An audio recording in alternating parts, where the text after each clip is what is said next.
Close your eyes now and let me take you back to the worst day in human history. A day that happened approximately 74,000 years ago. A day when the world as your ancestors knew it came to an end. This is the story of the Toba catastrophe, the supervolcanic eruption that nearly erased humanity from existence, the disaster that darkened the sky for years and plunged the Earth into a volcanic winter that tested every human alive. It is a story of unimaginable destruction, but it is also a story of survival, of resilience, of the few thousand people who refused to die and who became the ancestors of everyone alive today, including you. The fact that you exist, the fact that you are lying here tonight listening to these words, means that your ancestors were among the survivors. They made it through the darkness, they endured the cold, they found food when there was almost none, they kept each other alive through years of suffering, and because they did, you are here. This is their story, and it is your story too. Before we journey into the catastrophe itself, I want to let you know that if you enjoy these sleep stories, if they help you drift off while learning something profound about your own existence, please consider subscribing to the channel and leaving a like on this video. It helps more people find these stories, and it allows me to keep creating these long journeys through human history. Now, let us travel back 74,000 years to a world you would barely recognize, a world about to be transformed by fire and ash and darkness. The world before Toba was already a challenging place for humans to survive. Your ancestors lived exclusively in Africa at this time, scattered across the continent in small bands of perhaps 20 to 50 individuals each. They were Homo sapiens, anatomically modern humans, people who would look just like you if you passed them on the street, though their lives were utterly different from yours. They hunted with wooden spears and stone-tipped weapons. They gathered plants and dug for tubers. They built no permanent structures but moved across the landscape following the seasons and the animals they depended on. They had fire, that precious technology that kept them warm and safe and allowed them to cook their food. They had language, that remarkable ability to share thoughts and coordinate actions and pass knowledge from generation to generation. They had culture, traditions and beliefs, and ways of doing things that distinguished one group from another. They were fully human in every way that matters, with the same capacity for love and fear and hope and grief that you carry within you tonight. But there were not many of them. The total human population at this time was probably somewhere between 100,000 and several 100,000 individuals, a tiny number compared to the nearly 8 billion alive today. These few 100,000 people were the entire human race, all the Homo sapiens that existed anywhere in the world. They did not know it, but they were about to face the greatest test in human history, a test that would reduce their numbers to perhaps as few as 3,000 to 10,000 individuals, a test that would push humanity to the very edge of extinction. On the island we now call Sumatra, in what is now Indonesia, a massive volcano had been building pressure for thousands of years. This was not an ordinary volcano. This was a supervolcano, a geological phenomenon capable of eruptions thousands of times more powerful than anything in recorded human history. The magma chamber beneath the surface was enormous, filled with molten rock that had been accumulating for millennia, building pressure, waiting for the moment when the Earth's crust could no longer contain it. That moment came 74,000 years ago, and when it did, the world changed forever. The eruption of Toba was almost incomprehensibly violent. To understand its scale, consider that the eruption of Mount Vesuvius that buried Pompeii ejected about 1 cubic kilometre of material. The eruption of Mount St. Helens in 1980 ejected about 1 cubic kilometre. The eruption of Krakatoa in 1883, which was heard thousands of miles away and caused tsunamis that killed tens of thousands of people, ejected about 25 cubic kilometres of material. The eruption of Toba ejected approximately 2,800 cubic kilometres of material. It was more than 100 times larger than any volcanic eruption in recorded human history. It was one of the largest volcanic events of the last several 100 million years. It was quite simply apocalyptic. When Toba erupted, the explosion would have been heard across much of the planet. The sound would have travelled around the globe multiple times, a thunderous roar that announced the beginning of the end of the world as it had been. A column of ash and rock and superheated gas shot into the atmosphere, rising perhaps 50 kilometres into the sky. punching through the troposphere into the stratosphere, injecting material so high that it would take years to fall back to Earth. The immediate area around the volcano was obliterated. Everything within a radius of perhaps 100 kilometers was incinerated instantly. Pyroclastic flows, those deadly currents of superheated gas and rock that move faster than any animal can run, raced down the slopes of the volcano at hundreds of kilometers per hour, destroying everything in their path. But the immediate destruction, as terrible as it was only the beginning. The real catastrophe would unfold over the following months and years, as the material Toba had injected into the atmosphere spread across the globe and transformed the climate of the entire planet. Within days of the eruption, ash began falling across South Asia, covering the land in a layer that in some places was meters thick. The ash was abrasive, toxic, deadly. It killed plants. It poisoned water sources. It filled the lungs of animals who breathed it in. It blocked sunlight from reaching the ground. And it was only the beginning of a darkness that would last for years. The sulfur dioxide that Toba injected into the stratosphere combined with water to form sulfuric acid aerosols, tiny droplets that spread across the entire atmosphere, creating a haze that blocked a significant portion of the sunlight reaching Earth's surface. The sky did not go completely dark, but it dimmed, the sun becoming a pale ghost of itself, the light taking on a strange quality that would have terrified anyone who witnessed it. Global temperatures plummeted. Estimates vary, but the average global temperature may have dropped by 3 to 5 degrees Celsius in the years following the eruption, with some regions experiencing even more dramatic cooling. This may not sound like much, but it was enough to trigger what scientists call a volcanic winter, a period of extended cold that devastated ecosystems around the world. Let me help you understand what this meant for your ancestors in Africa. Imagine waking one morning to find the sky a strange colour, the sun dim and red, ash falling like grey snow. Though you have never seen snow, a fine gritty powder covering everything, getting into your eyes and your mouth and your lungs. Imagine not knowing what was happening, not understanding that a mountain had exploded on the other side of the world, not having any concept of volcanoes or atmospheric science or global climate systems. Imagine only knowing that something was terribly wrong, that the world was changing in ways you could not comprehend, that the spirits or gods you believed in must be angry beyond anything you'd ever experienced. In the days following the eruption, your ancestors would have continued their normal activities as best they could, though the strange sky and the falling ash must have filled them with dread. They would have continued to hunt and gather, to tend their fires, to care for their children. But within weeks, the changes would have become impossible to ignore.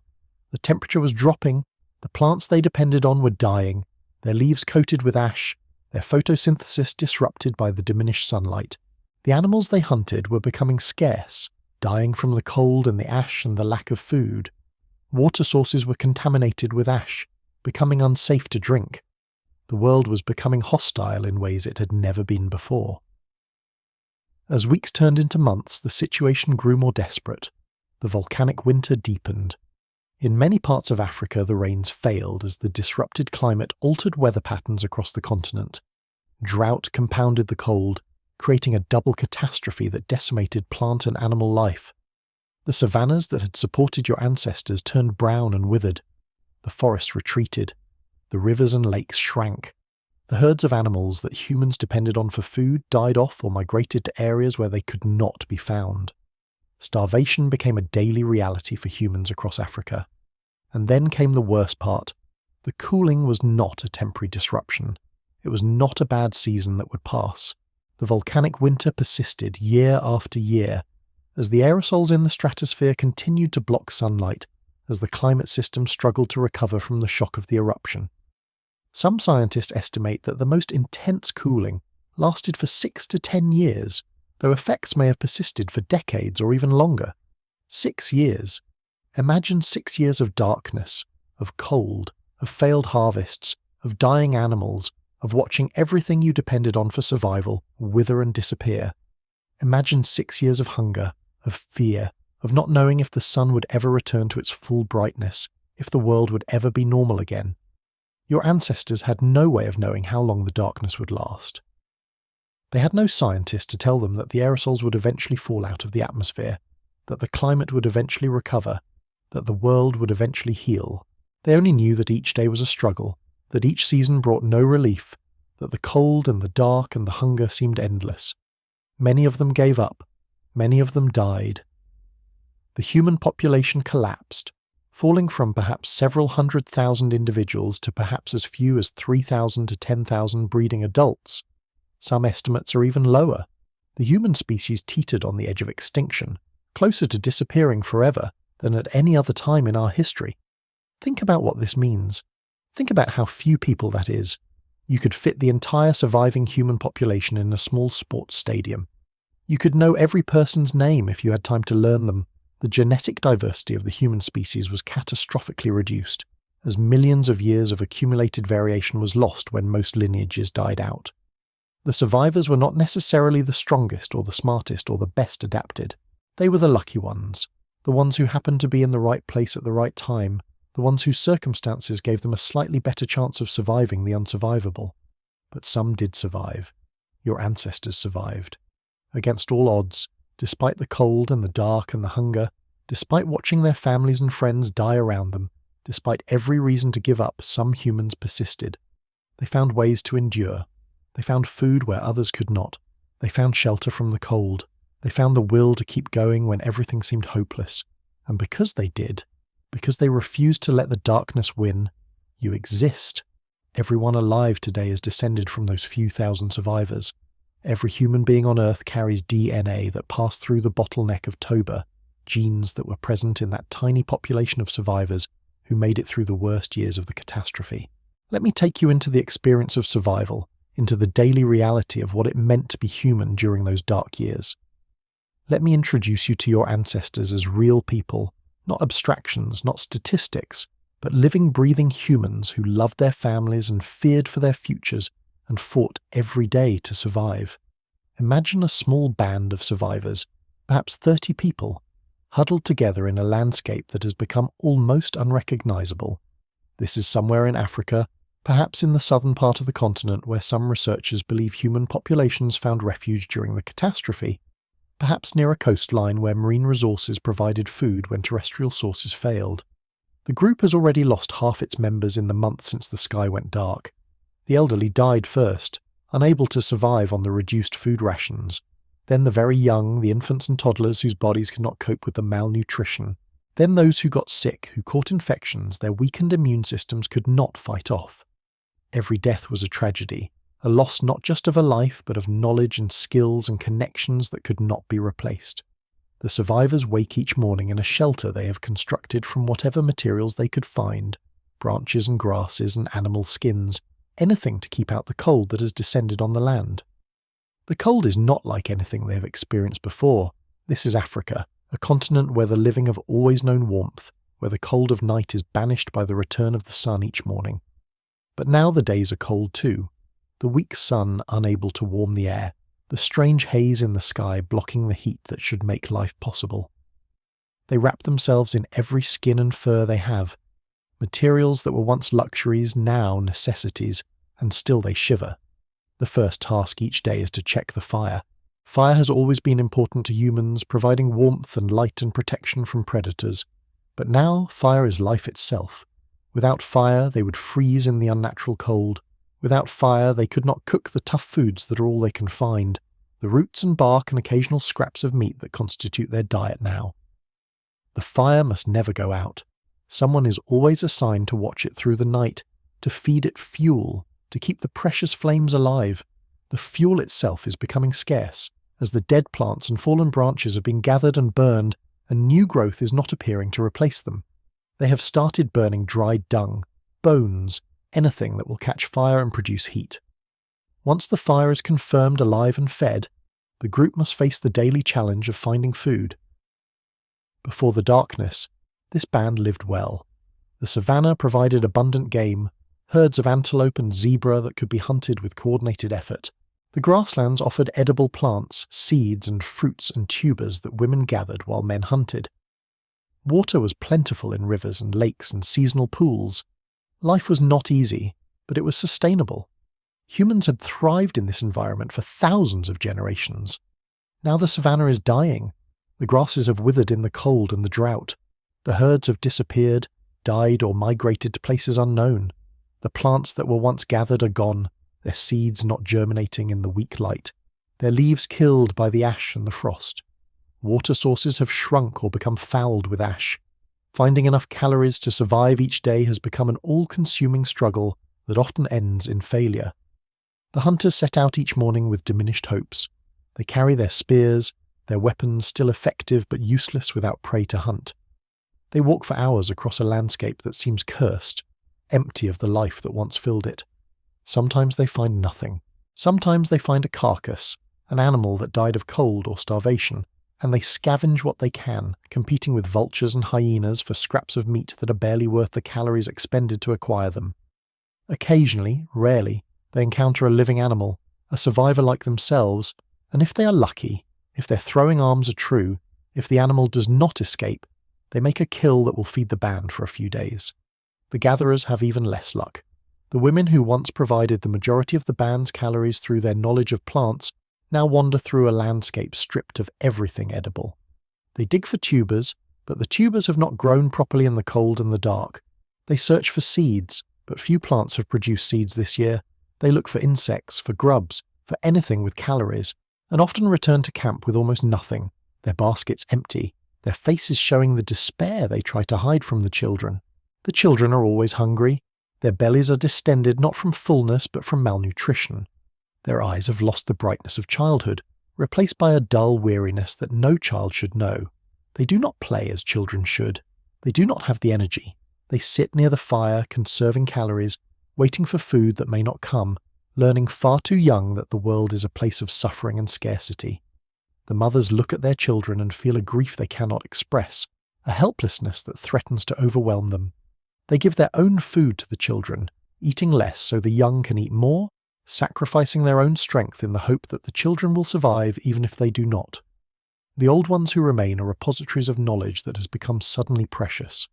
They remember other hard times, droughts and famines that their band survived, and they share what wisdom they can.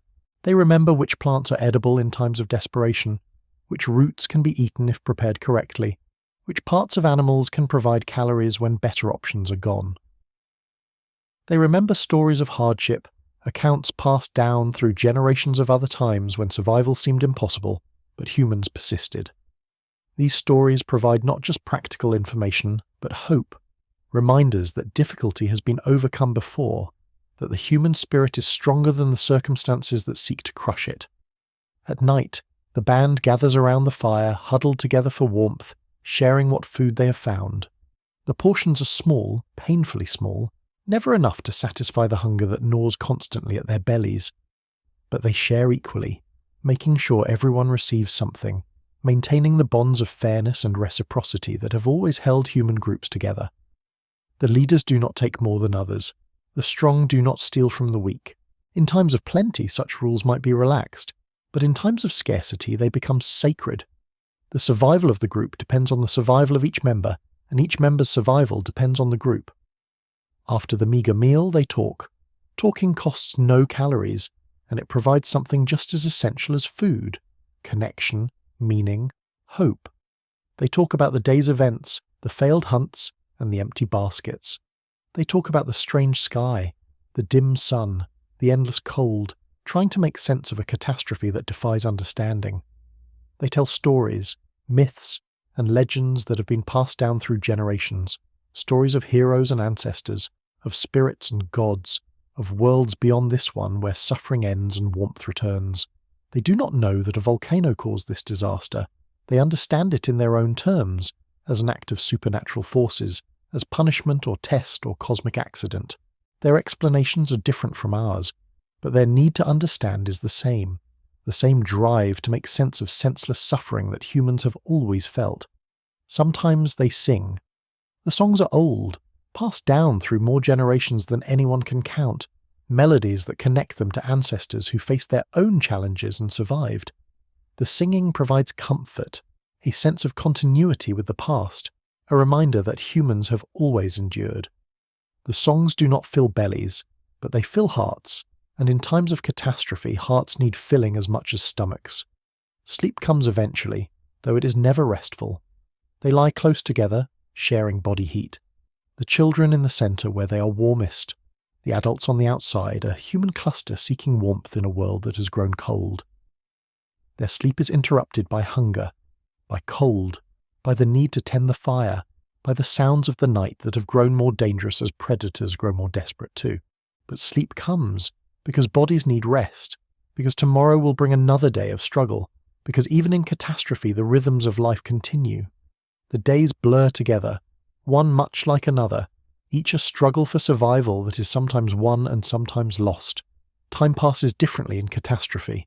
The normal markers that structure human life, the seasons and celebrations and milestones, lose their meaning when every day is the same desperate fight for existence. They do not know how long it has been since the sky went dark. They do not know how long it will continue. They know only this day, this moment, this breath, this heartbeat. Survival shrinks the horizon of concern to the immediate, the essential, the now. But even in this contracted existence, events occur that stand out from the grey sameness. A successful hunt lifts spirits for a few days, the rare taste of abundant meat, a reminder of what life was like before. A birth brings both joy and sorrow. Joy at new life, sorrow at bringing a child into this harsh world, fear that there will not be enough food for another mouth. A death brings grief, the loss of someone loved, someone who carried knowledge and skills and memories that die with them. These events punctuate the monotony of survival, reminders that life continues to contain meaning, even when meaning seems impossible. Some bands do not survive. In the wider world beyond this one group's experience, humans are dying faster than they are being born. Bands that were less fortunate in their location, less skilled in their survival techniques, less cohesive in their social bonds, are disappearing one by one, their fires going cold, their stories ending. The human species is being pruned, cut back to a tiny remnant, a bottleneck through which only a few will pass. Most lineages that existed before Toba will leave no descendants. Most of the genetic diversity that humans accumulated over millions of years of evolution will be lost. What emerges on the other side of the catastrophe will be a changed species, less diverse, more closely related, marked forever by the experience of near extinction. But this band survives. They survived because they found a location where resources persisted when they failed elsewhere. Perhaps they were near the coast, where shellfish and marine resources provided food when terrestrial sources disappeared. Perhaps they were near a lake or river that maintained fish populations when other food sources collapsed. Perhaps they were in a region where the volcanic winter was slightly less severe, where temperatures remained barely tolerable, where some plants continued to grow. We do not know exactly where the survivors survived, which African refugia sheltered the remnants of humanity, but we know that somewhere, somehow, small groups of humans found ways to persist through the years of darkness. They survive because they cooperate. Humans have always been social animals, dependent on groups for survival in ways that other species are not. But in times of catastrophe, this sociality becomes even more essential. Individuals cannot survive alone. Only groups can pool resources, share knowledge, provide mutual support through the worst times. The bands that survive are the bands that maintain their social bonds, that continue to share fairly, that support their weakest members, that face the catastrophe together rather than fragmenting into competing individuals. Selfishness is not rewarded in such times. The selfish individual who hoards food or refuses to share quickly finds themselves outcast, and outcasts do not survive. The genes that pass through the bottleneck are genes for cooperation, for empathy, for the social instincts that make humans human. They survive because they are intelligent and adaptable. When the old strategies fail, they develop new ones. When familiar foods disappear, they experiment with new foods, learning through trial and error which unfamiliar plants are edible, which parts of animals they previously discarded can provide calories, which environments they previously ignored might support life. They modify their tools, their techniques, their ways of living to meet the new challenges. This flexibility, this ability to change in response to changing circumstances, has always been humanity's greatest strength, and it serves them now as it never has before. They survive because they have hope. This is perhaps the most remarkable thing, the most distinctively human thing. By any rational calculation, their situation is hopeless. The world has ended, the sun has been taken away. Food has disappeared, Cold has descended on lands that have always been warm.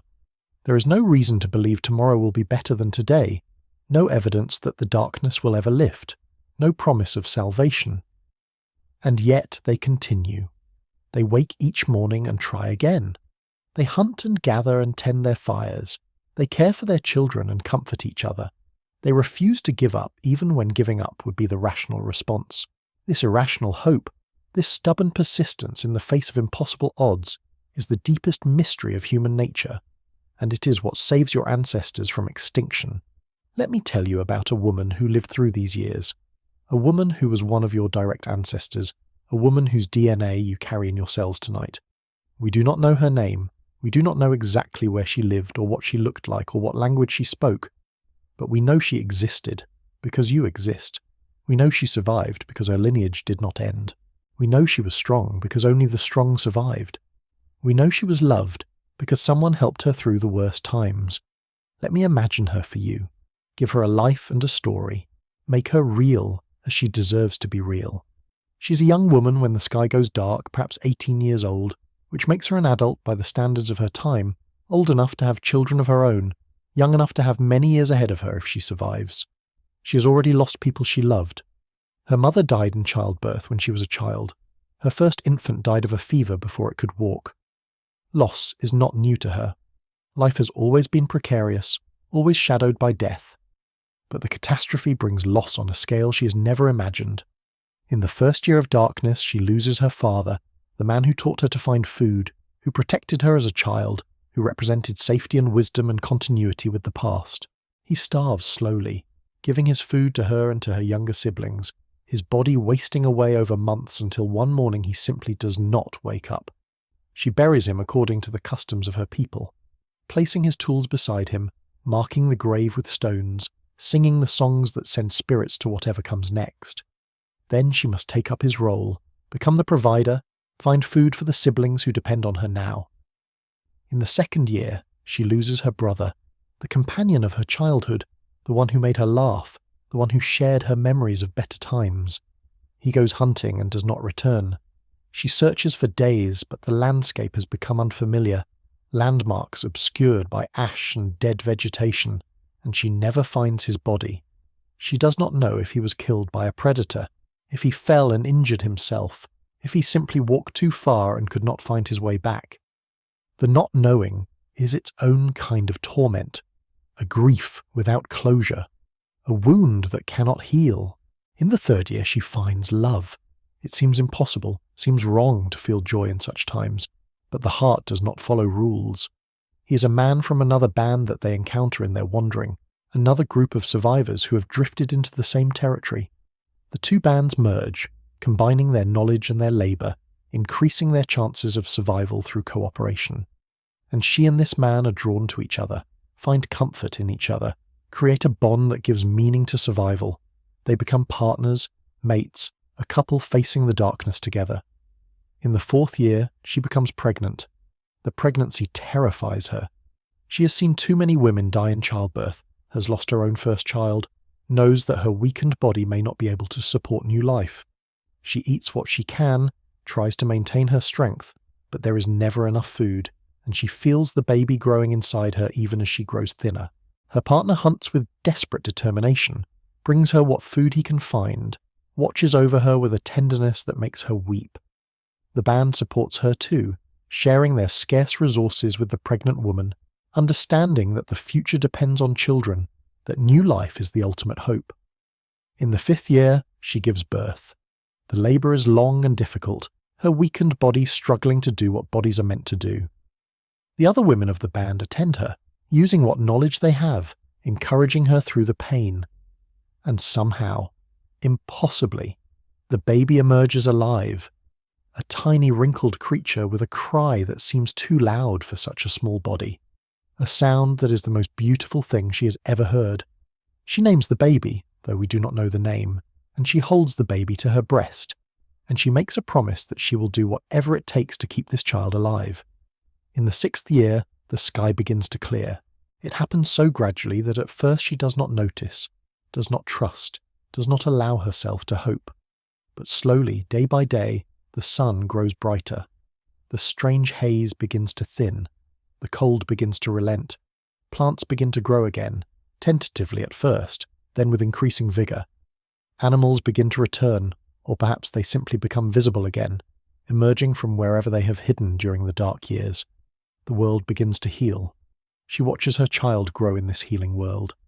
The baby becomes a toddler, then a child, growing stronger as food becomes more abundant, learning to walk and talk and explore.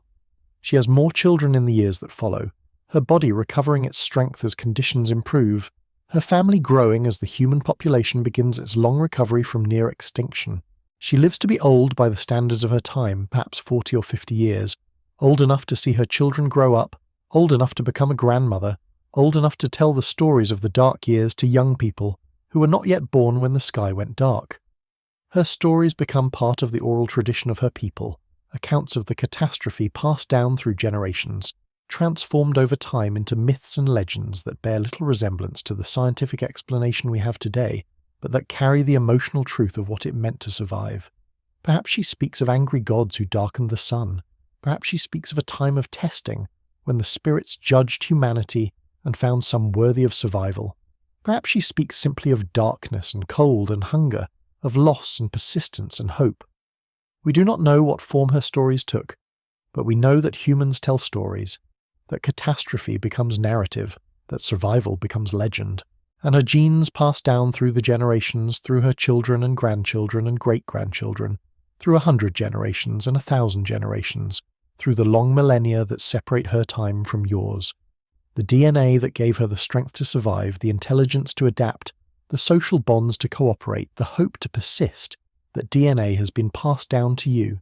You carry her within you tonight, her and all the other survivors, the few thousand humans who made it through the darkness and became the ancestors of everyone alive today. The years after the catastrophe were not easy. The world did not simply snap back to normal once the volcanic winter ended. Ecosystems had been devastated and took centuries to fully recover.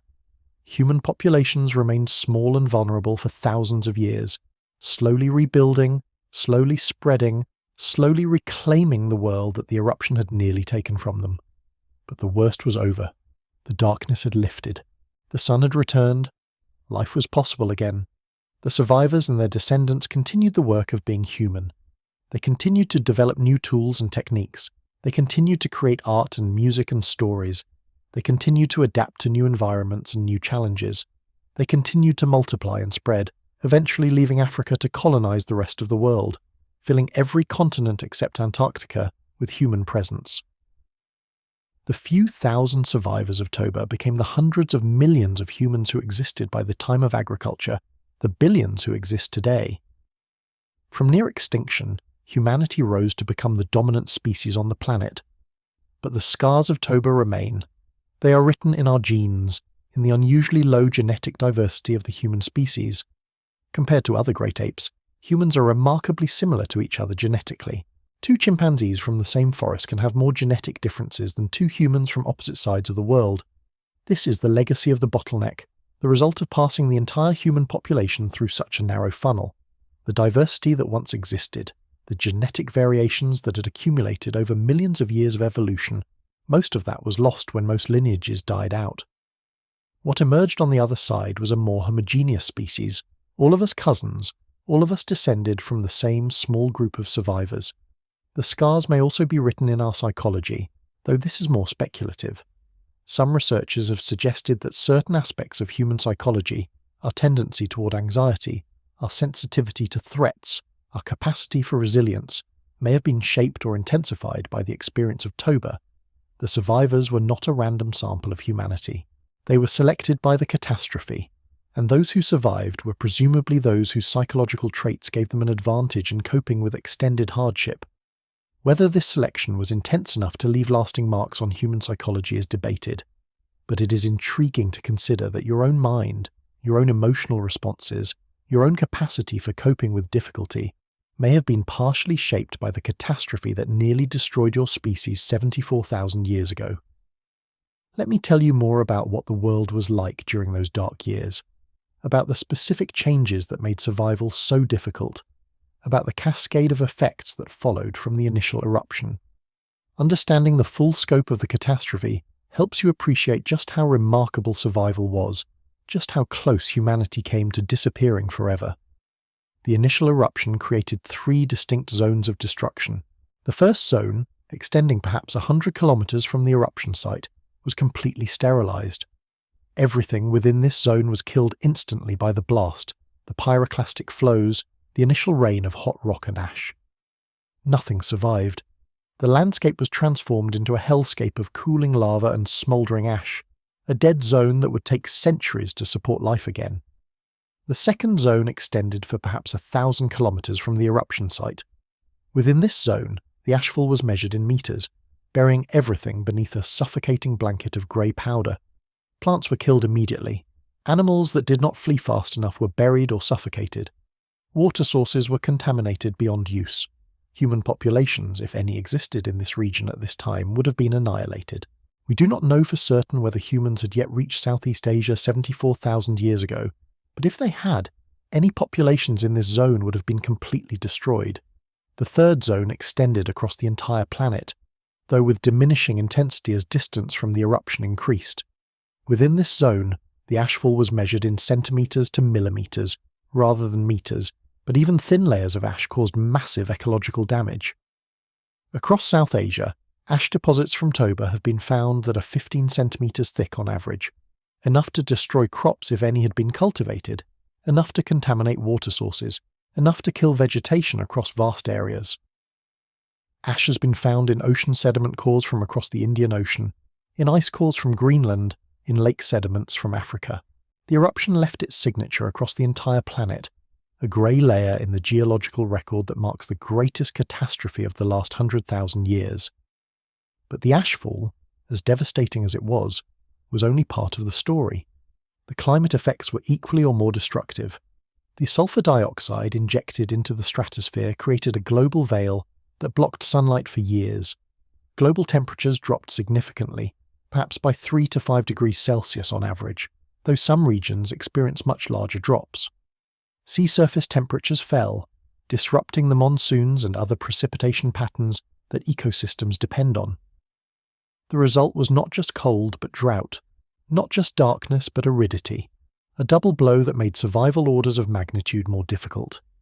In Africa, where humans lived, the effects were severe, though perhaps not as extreme as in regions closer to the eruption. The temperature drops stressed ecosystems that were adapted to warmer conditions. The disruption of rainfall patterns caused droughts in some areas and floods in others. The vegetation changed, forests contracting, grasslands turning to desert, the productive zones that supported human life shrinking to a fraction of their former extent. Humans were pushed into refugia, small areas where conditions remained tolerable, islands of survival in a sea of devastation. Some researchers believe that coastal areas provided particularly important refugia during the Toba catastrophe. The ocean moderates temperature changes, so coastal regions would have experienced less extreme cooling than the interior areas. Marine resources, particularly shellfish, are relatively resilient to climate change and could have provided food when terrestrial resources failed.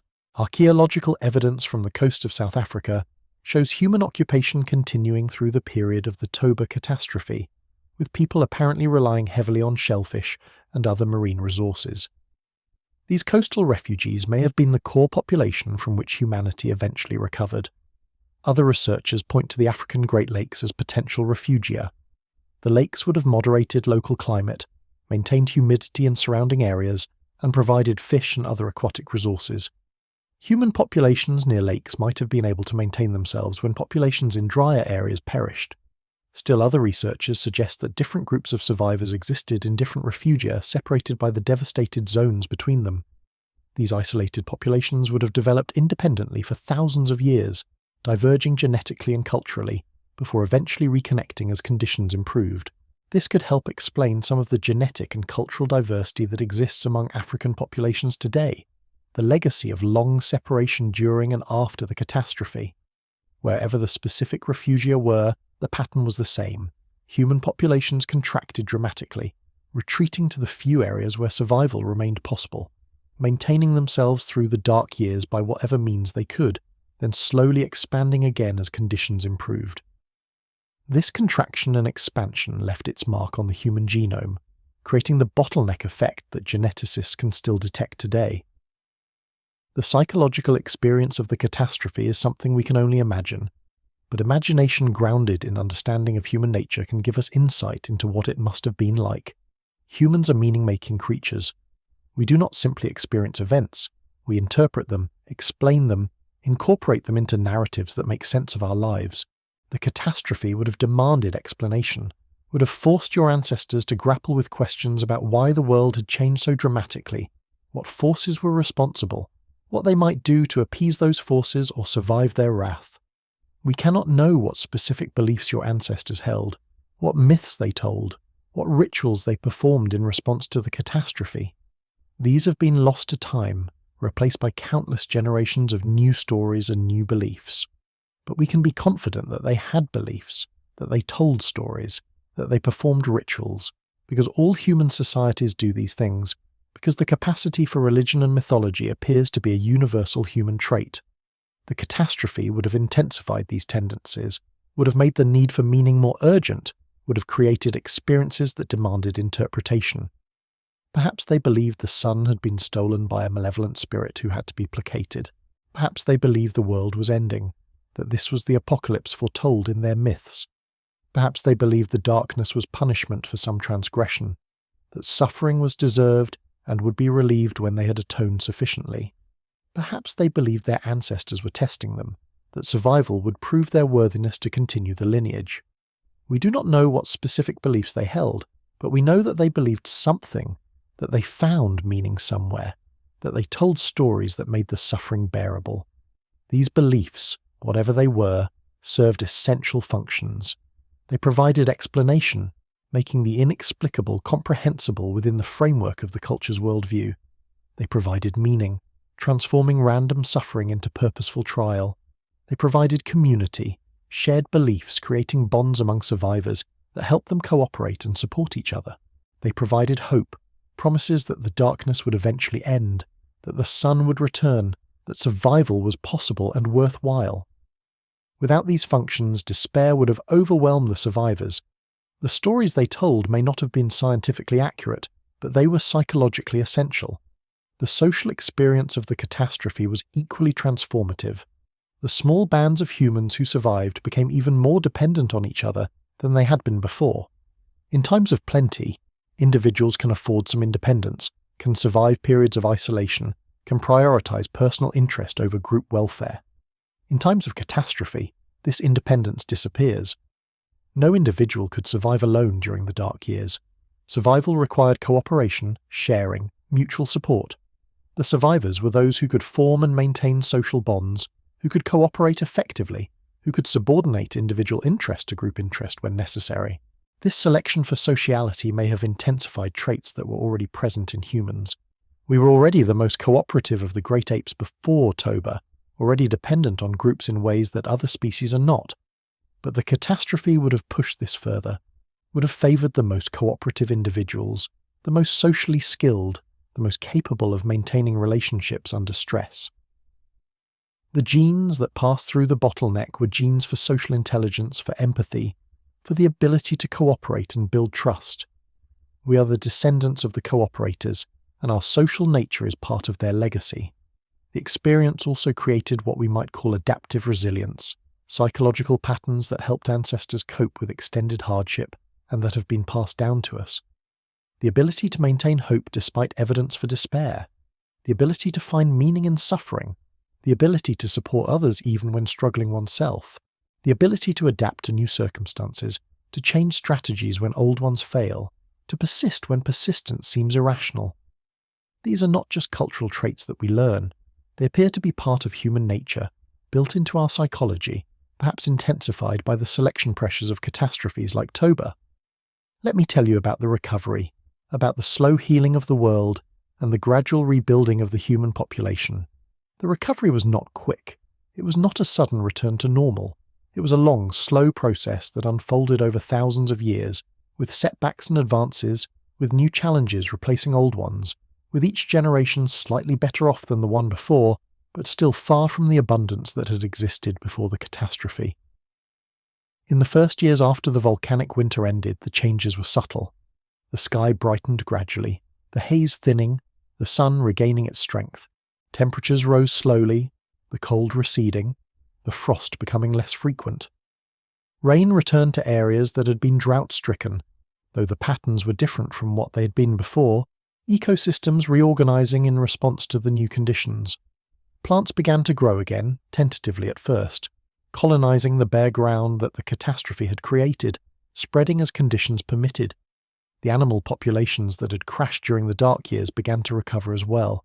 Those species that had survived in refugia spread back into territories they had abandoned. Herds reformed, though they were smaller and more scattered than before. Predators that had starved during the catastrophe found prey again, though competition was fierce among the survivors. The web of life that had been torn apart by the catastrophe began to reweave itself, creating new connections where old ones had been severed. Human populations began to grow again, though growth was slow at first. The survivors had children, but many children still died, the death rate remaining high as conditions remained difficult. Populations expanded from the refugia, spreading back into territories that had been abandoned, reclaiming lands that had once supported human life. Different groups that had been isolated during the catastrophe encountered each other again, sometimes merging, sometimes competing, exchanging genes and ideas and technologies. Generations passed. Grandchildren were born who had never seen the dark sky, who knew the catastrophe only as stories told by elders, as myths and legends that seemed almost unbelievable in the improving world. The memory of the catastrophe faded, transformed into oral tradition, into mythology, into a sense of danger and resilience that persisted long after the specific events were forgotten. But the genetic legacy remained, the bottleneck effect permanently reducing human diversity, marking the species forever with the signature of near extinction. Thousands of years passed. The climate continued to fluctuate, ice ages coming and going, but nothing approached the severity of the volcanic winter.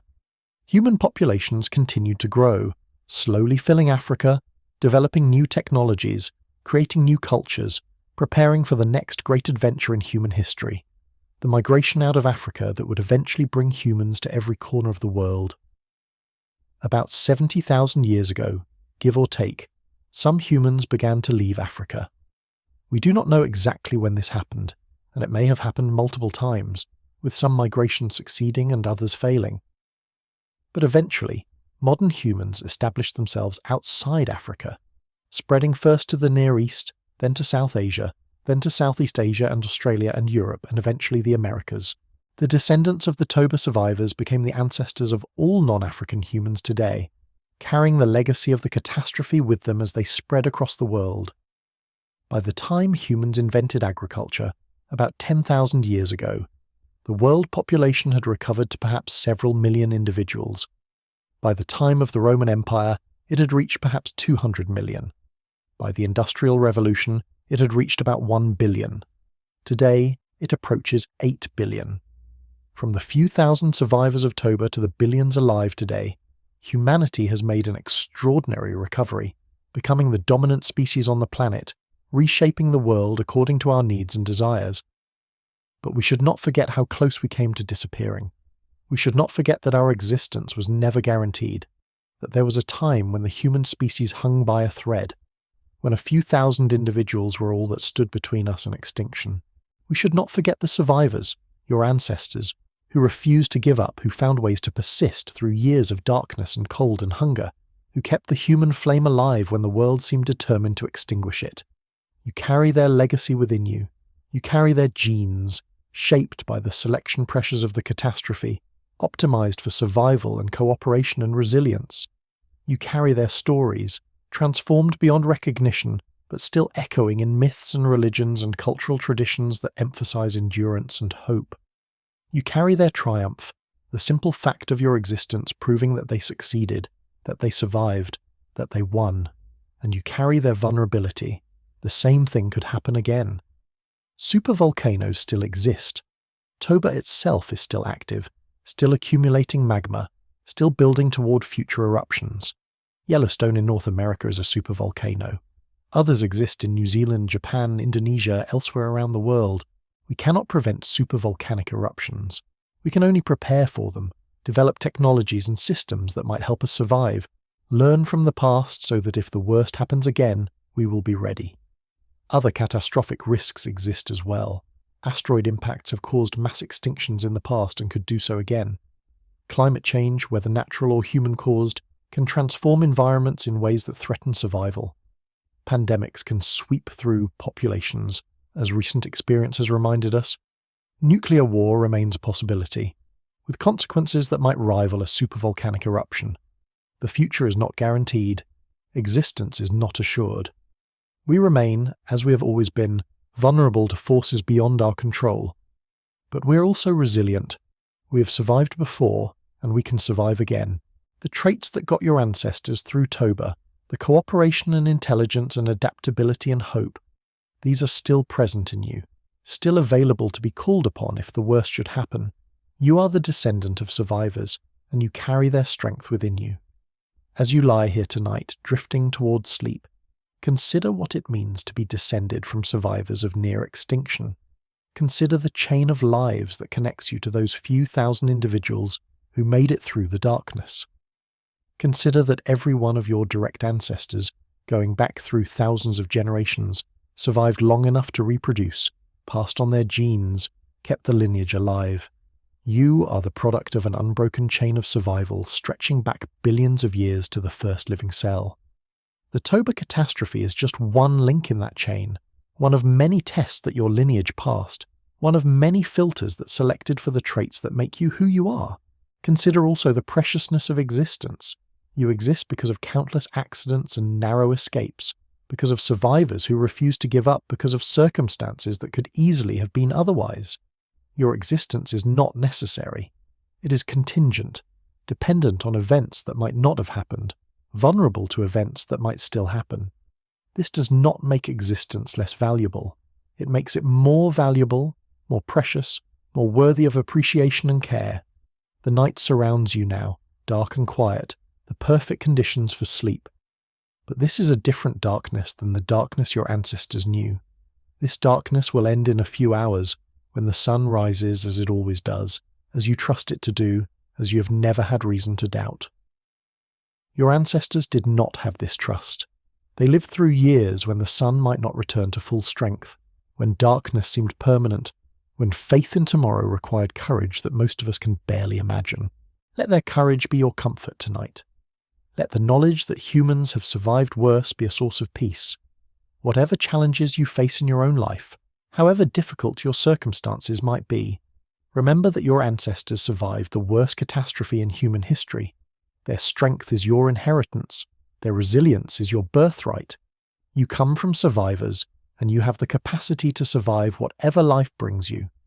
The fire that your ancestors tended through the dark years, the fire that kept them warm and safe and alive, that fire still burns.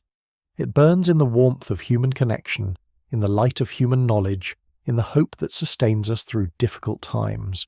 You are one of the keepers of that fire now.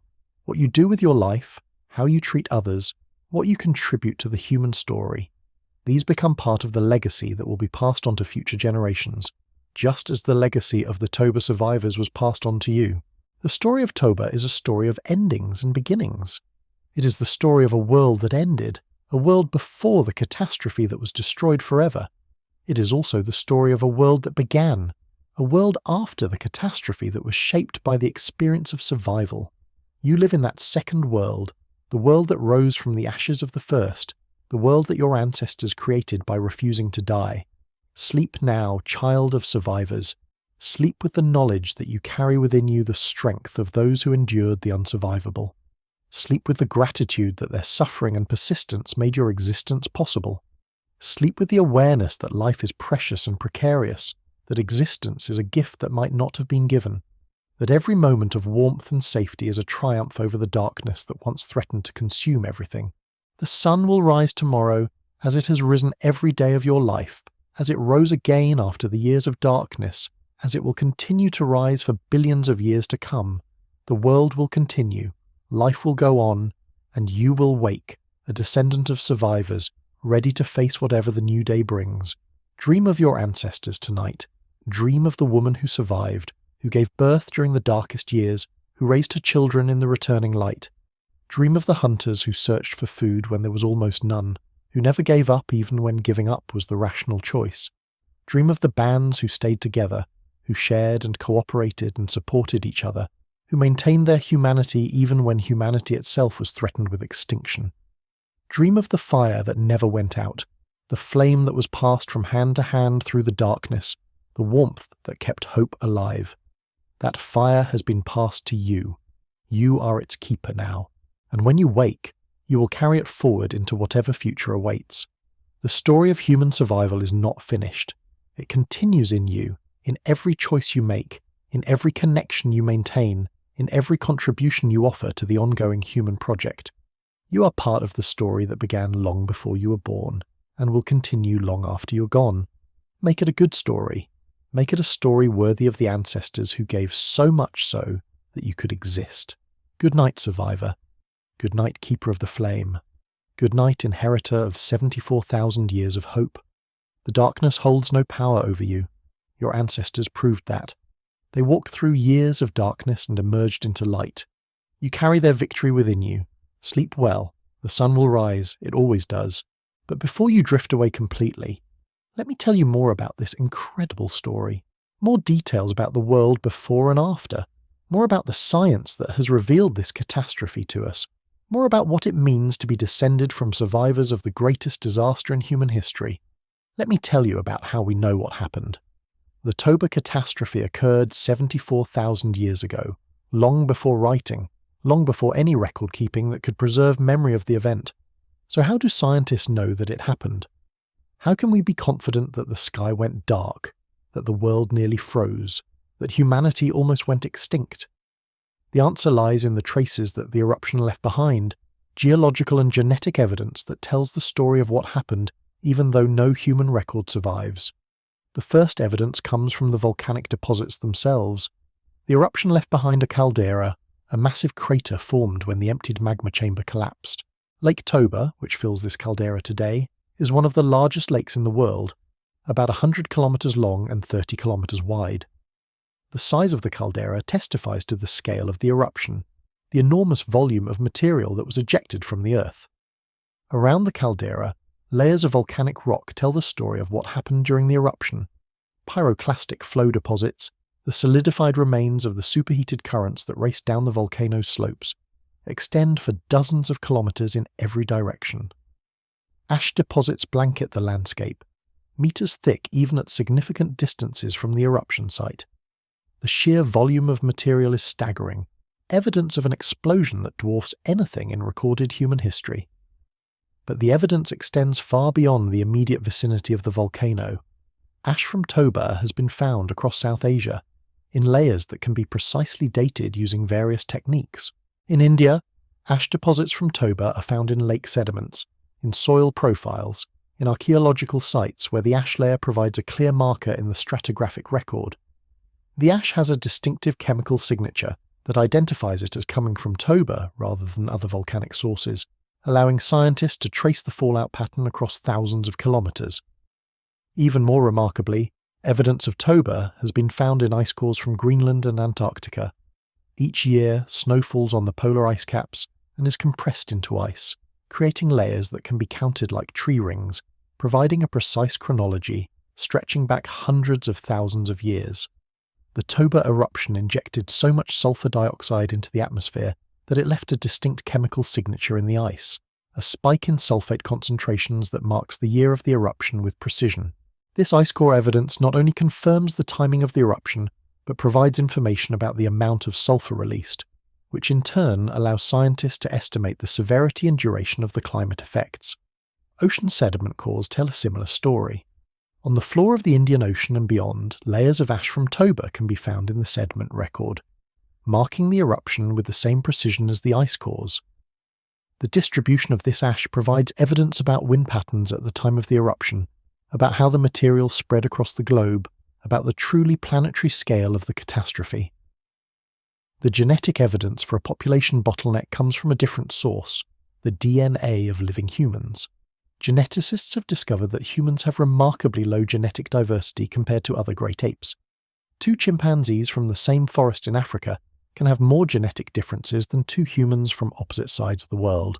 This low diversity is exactly what we would expect if the human population had been reduced to a very small number at some point in our evolutionary history, a bottleneck that eliminated most of the genetic variation that had accumulated over millions of years. By analysing the patterns of genetic variation in modern humans, geneticists can estimate when this bottleneck occurred and how severe it was. The estimates vary depending on the methods used and the assumptions made, but they consistently point to a dramatic population reduction, sometime between 50,000 and 100,000 years ago, a time frame that encompasses the Toba eruption. Some analyses suggest that the effective breeding population of humans, the number of individuals actually contributing genes to future generations, may have fallen to as few as 3,000 to 10,000 individuals. This is an extraordinarily small number, a population that could fit in a small stadium, a remnant that represented the entire future of humanity. The connection between the genetic bottleneck and the Toba eruption is not proven beyond all doubt. Correlation does not prove causation, and it is possible that some other factor caused the population collapse that coincided with the eruption. But the timing is suggestive, and the mechanism is clear. A volcanic winter lasting several years would certainly be capable of causing mass mortality among human populations. The hypothesis that Toba caused the bottleneck remains the leading explanation among scientists who study human evolution. Some researchers have questioned whether the Toba eruption was severe enough to cause the effects attributed to it. Climate models disagree about exactly how much cooling the eruption would have caused, with some suggesting more moderate effects than the volcanic winter hypothesis proposes. Archaeological evidence from some sites shows apparent continuity through the Toba period, with human occupation continuing without obvious disruption. These findings have led some scientists to argue that the Toba catastrophe, while certainly significant, may not have been as apocalyptic as the most dramatic accounts suggest. But even the more conservative estimates describe a catastrophe of enormous proportions. Even if global temperatures dropped by only 1 or 2 degrees rather than 5, even if the volcanic winter lasted only 2 or 3 years rather than 6, the effects on human populations would have been severe. A 1-degree drop in global average temperature would have dramatically altered ecosystems across Africa, reducing the productivity of environments that humans depended on, stressing populations that were already living close to the limits of survival. The debate is about the severity of the catastrophe, not about whether it occurred, and the genetic evidence remains compelling regardless of the exact climate effects. Something caused human populations to crash dramatically around the time of the Toba eruption. Something reduced the human species to a tiny fraction of its former size. Something created the bottleneck that we can still detect in our genes today. Whether that something was Toba alone or Toba in combination with other factors, the result was the same. Humanity came closer to extinction than at any other time in our history. Let me tell you more about the world your ancestors lived in before the catastrophe, the world that was destroyed when the sky went dark. Understanding what was lost helps you appreciate the magnitude of the disaster, the scale of the transformation that your ancestors endured. 74,000 years ago, the world was in an interglacial period, a relatively warm interval between ice ages. Global temperatures were perhaps slightly cooler than today, but the ice sheets that would later cover much of North America and Europe had not yet reached their maximum extent. Sea levels were lower than today, exposing land bridges that are now submerged, but the basic geography of the continents was recognizable. It was a world in transition, moving slowly toward the glacial maximum that would occur tens of thousands of years later, but still warm enough to support the ecosystems that your ancestors depended on. Africa, where humans lived, was a diverse continent with many different environments. The Sahara was not the vast desert it is today, but a mosaic of savannas, lakes, and woodlands, capable of supporting human populations that are impossible there now. The tropical forests of Central Africa were more extensive than today, though their exact boundaries fluctuated with climate changes. The savannas of Eastern and Southern Africa, where much of human evolution had occurred, supported abundant wildlife, herds of antelope and zebra and elephants, the prey that human hunters had learned to exploit. Human populations were scattered across this diverse landscape, concentrated in areas where resources were most abundant. They lived in small bands of perhaps 20 to 50 individuals, moving across the landscape following the seasons and the resources. They had no permanent settlements, no agriculture, no domesticated animals except perhaps early dogs. They were hunter-gatherers, living as humans had lived for hundreds of thousands of years, as humans would continue to live in most of the world for tens of thousands of years more. But these were not primitive people in the sense of being simple or unsophisticated. They had complex technologies, tools made from stone and bone and wood, weapons capable of bringing down animals much larger than themselves. They had elaborate social systems, rules for sharing and cooperation and conflict resolution that allowed groups to function effectively. They had language, the ability to communicate complex ideas, to plan, to teach, to tell stories. They had culture, traditions and beliefs and practices that distinguished one group from another, that gave meaning to life, that connected individuals to their ancestors and their descendants. They may have had art. The evidence is debated, but some archaeological sites from before the Toba period show possible evidence of symbolic behaviour, of ornamentation and ritual that suggest minds capable of abstract thought. The explosion of creativity that is clearly visible in the archaeological record after 50,000 years ago may have had roots that extend back before the catastrophe, capacities that were present but not yet fully expressed, waiting for conditions that would allow them to flourish. They certainly had love. They cared for their children with the intensity that all human parents feel. They formed bonds with partners that lasted for years. They grieved when those they loved died. They helped each other, shared with each other, supported each other through difficulties. The social bonds that make human life meaningful were fully present in your ancestors 74,000 years ago, just as they are present in you today. This was the world that the Toba eruption destroyed, not destroyed completely, not erased without trace, but transformed beyond recognition, made hostile to human life in ways it had never been before. The savannas that had supported abundant wildlife became cold and dry, the herds dying or migrating away, the plants that sustained them withering in the volcanic winter. The forests contracted as temperatures dropped and rainfall patterns shifted. The lakes and rivers shrank as drought gripped the land. The world that your ancestors knew, the world they had lived in for thousands of generations, disappeared in a geological instant, replaced by a nightmare landscape of cold and darkness and hunger. Let me tell you more about the experience of living through the catastrophe, about the specific challenges your ancestors faced and how they overcame them. Understanding these challenges at a practical level helps you appreciate the ingenuity and resilience that survival required. The first challenge was simply understanding what was happening. Your ancestors had no concept of volcanoes, no understanding of atmospheric science, no framework for comprehending a global catastrophe triggered by geological processes on the other side of the world. They experienced the effects, the darkening sky, the falling ash, the dropping temperatures, but they had no way to know what was causing these effects or how long they might last. This uncertainty was itself a form of suffering, the terror of the unknown adding to the physical hardships they faced. They would have interpreted the catastrophe in their own terms, through the lens of their beliefs about the world. Perhaps they believed the sun was being devoured by a monster or spirit. Perhaps they believed the gods were angry and punishing humanity for some transgression. Perhaps they believed the world was ending, the apocalypse that their myths may have foretold.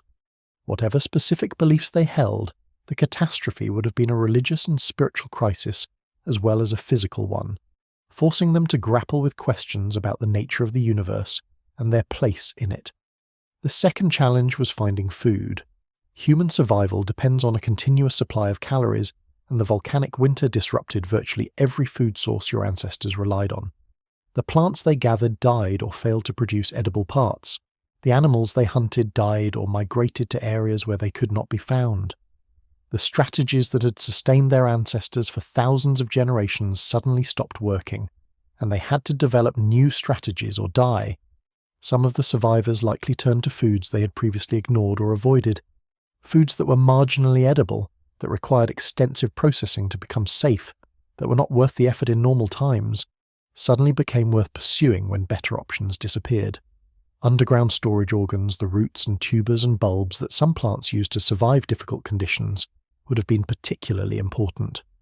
These foods are hard to find and hard to process, but they persist when above-ground vegetation dies, providing calories when other plant foods are unavailable.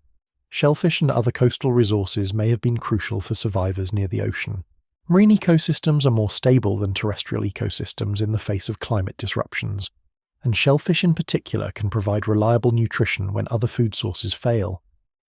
Archaeological evidence from the coast of South Africa shows human populations apparently relying heavily on shellfish during and after the Toba period, suggesting that coastal refugees may have been among the most successful survivors. Scavenging would have increased in importance. In normal times, fresh meat from hunting is preferred to scavenge meat from carcasses, which may be spoiled or dangerous. But in times of starvation, any calories are better than no calories, and the bodies of animals that died from cold or starvation would have provided food for desperate humans willing to take the risks. The third challenge was staying warm. Your ancestors lived in tropical and subtropical Africa, regions that never experienced the cold that descended during the volcanic winter. They had no experience with extended cold, no clothing designed for insulation, no shelters built to retain heat. The cold was an alien threat, something their ancestors had never faced, something they had to learn to cope with through trial and error. Fire became more important than ever. Humans had controlled fire for hundreds of thousands of years before Toba, but the volcanic winter made fire a matter of life and death in a way it had never been before. The fire could not go out. It had to be maintained constantly, fed with fuel, protected from wind and rain, kept alive through the night when temperatures dropped to their lowest. The fuel itself became a precious resource, competed for, hoarded, rationed. When all the dead wood had been burned, people turned to other fuels, dried dung, bones, anything that would catch fire and produce heat. Shelter became more sophisticated. Before the catastrophe, shelter was primarily protection from rain and predators, temporary structures that could be assembled and abandoned as groups moved across the landscape. During the volcanic winter, shelter became protection from cold, and the designs had to change accordingly. More substantial structures with smaller openings to retain heat, with insulating materials packed into walls and roofs, with floors covered in furs and vegetation to provide insulation from the cold ground. We do not know exactly what these shelters looked like, but we can infer that they became more important and more carefully constructed than before. Huddling became a survival strategy. Humans, like other social animals, share body heat when they sleep close together. During the volcanic winter, this would have been not just comfortable but necessary, the shared warmth of multiple bodies providing insulation that no individual could achieve alone. Families would have slept in piles, adults on the outside shielding children in the centre, the closeness both physically warming and emotionally comforting. The fourth challenge was maintaining social bonds under stress. Human survival depends on cooperation, on groups working together, on individuals supporting each other through difficult times. But catastrophe puts stress on social bonds. When resources are scarce, the temptation to hoard rather than share increases. When survival is uncertain, the temptation to prioritize self and close kin over the broader group increases. When hope is low, the temptation to give up increases. The groups that survived were the groups that maintained their social cohesion despite these pressures, that continued to share and cooperate even when sharing and cooperating meant sacrificing personal survival chances. Leadership would have been crucial, not formal leadership with titles and authority, but informal leadership based on competence and trust.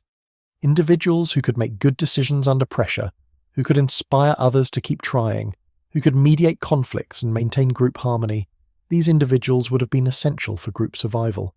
We do not know who these leaders were, cannot name them or describe them, but we know they existed, because the groups that survived must have had them. Fairness would have been crucial as well. In times of plenty, some inequality in resource distribution can be tolerated. In times of scarcity, inequality becomes deadly, and the perception of unfairness can tear groups apart. The groups that survived would have been groups that maintained fair distribution of the scarce resources available, that did not allow some members to take more than their share while others starved. This fairness was not just ethical but practical, essential for maintaining the social cohesion that survival required. The fifth challenge was maintaining hope. This may have been the most difficult challenge of all, more difficult than finding food or staying warm, more difficult than maintaining social bonds. Hope is what motivates continued effort. Without hope, people give up, stop trying, lie down and wait for death. And there was every reason to lose hope during the volcanic winter. The sky had been dark for months, then years. The cold had not relented. Food remained scarce. People continued to die. There was no evidence that things would get better, no sign that the catastrophe would end, no promise of salvation. And yet some people maintained hope. Some people continued to believe that tomorrow might be better than today, that the darkness would eventually lift, that survival was possible and worthwhile. We do not know what sustained this hope. Perhaps it was religious faith, belief in gods or spirits who would eventually relent and restore the world. Perhaps it was the simple human capacity for optimism, the tendency to believe things will work out even when evidence suggests otherwise.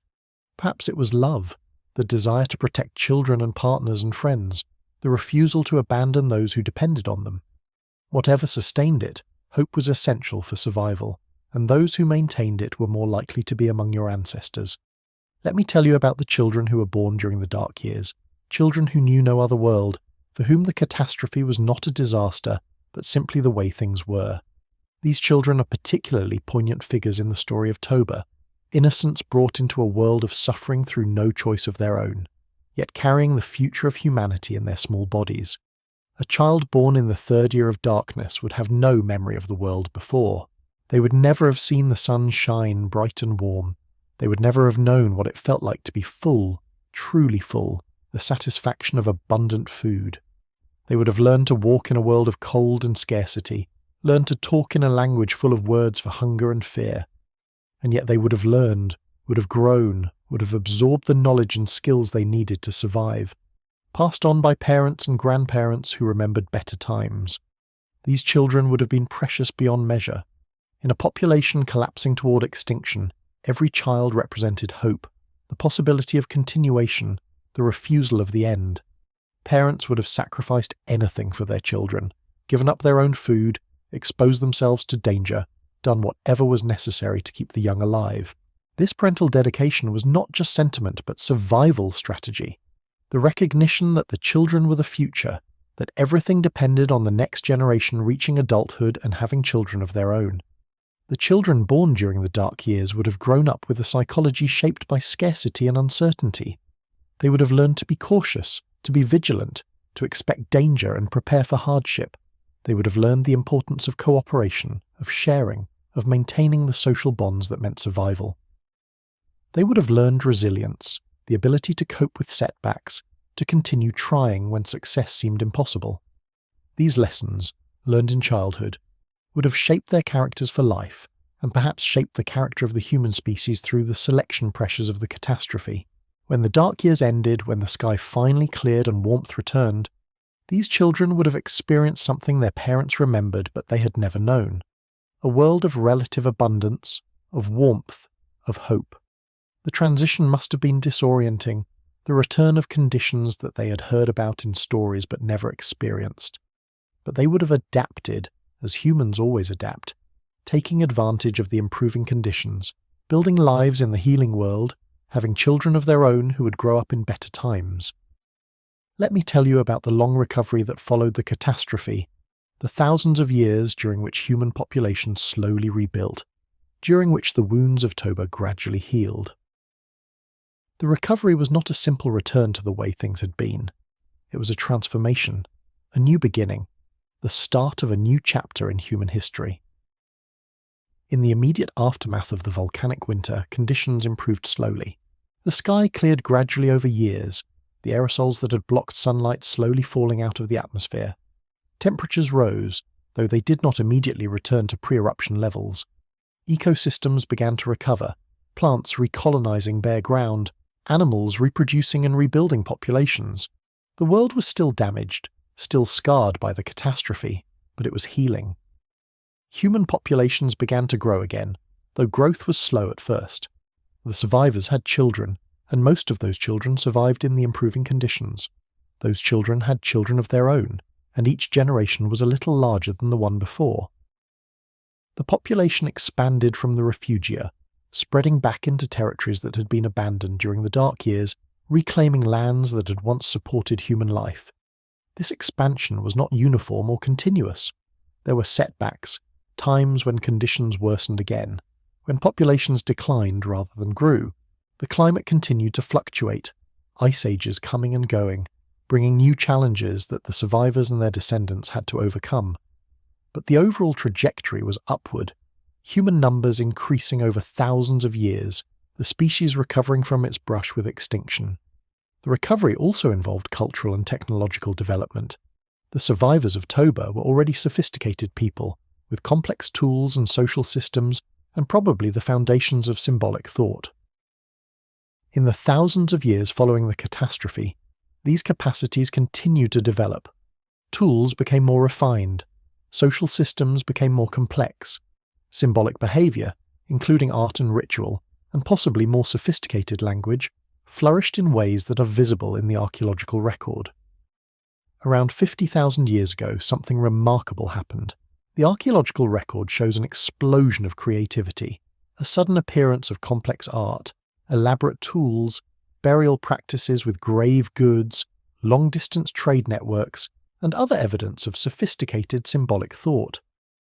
This creative explosion may have been enabled by genetic changes that enhanced cognitive abilities, or it may have been the result of cultural developments that allowed existing abilities to be more fully expressed, or it may have been some combination of both. Whatever the cause, the result was a transformation of human behavior, a leap toward the complex cultures that would eventually produce civilization. Some researchers have speculated that the Toba catastrophe may have played a role in this creative explosion. The population bottleneck would have created conditions favorable for rapid evolutionary change, with beneficial mutations spreading quickly through the small population. The experience of the catastrophe itself may have created selection pressures favoring cognitive abilities related to planning, cooperation, and problem-solving. The cultural disruption caused by the catastrophe may have cleared away old patterns and created space for new innovations. These are speculative ideas, not proven facts, but they suggest that the catastrophe may have been not just a disaster, but a crucible, forging new capacities that would serve humanity well in the millennia to come. About 70,000 years ago, give or take, humans began to leave Africa. This migration, sometimes called the Out of Africa event, was one of the most consequential journeys in human history. Small groups of humans, perhaps just a few hundred individuals initially, crossed from Africa into the Near East and began to spread across the world. Within tens of thousands of years, their descendants would reach Australia, Europe, Siberia, and eventually the Americas. By the time of the last ice age, humans had spread to every continent except Antarctica, adapting to environments ranging from tropical rainforests to Arctic tundra. The migrants who left Africa carried with them the genetic legacy of Toba. They were descended from the survivors, carrying the reduced genetic diversity that the bottleneck had created. As they spread across the world and adapted to new environments, they developed the regional variations that we see in modern human populations, but they remained a single species, all closely related, all descended from the same small group of ancestors who had survived the dark years. The fact that you exist, wherever you live in the world today, means that your ancestors were among those survivors. Whether your ancestors stayed in Africa or migrated to other continents, they all passed through the bottleneck of Toba. The chain of ancestry that connects you to those survivors may have travelled through Europe or Asia or the Americas, may have crossed oceans and climbed mountains and endured ice ages, but it always traces back to those few thousand individuals who refused to let the darkness win. Let me tell you about the meaning of this story, about what it signifies for you personally, about how carrying the legacy of Toba shapes who you are, and how you might understand your own existence. First, the story of Toba reminds you that existence is not guaranteed. You exist because of an unbroken chain of survival, stretching back billions of years, a chain that could have been broken at any point. The Toba catastrophe was one moment when that chain nearly broke, when the human story nearly ended. There have been other moments, other catastrophes, other narrow escapes, and there will be more in the future. Existence is precarious, dependent on circumstances beyond our control, vulnerable to events that could happen at any time. This is not a reason for despair, but for appreciation, for gratitude, for recognizing the preciousness of every moment of life. Second, the story of Toba reminds you of your connection to all other humans. Every person alive today is descended from the same small group of survivors. We are all cousins, all family, all sharing genetic inheritance that traces back to those few thousand individuals who made it through the dark years.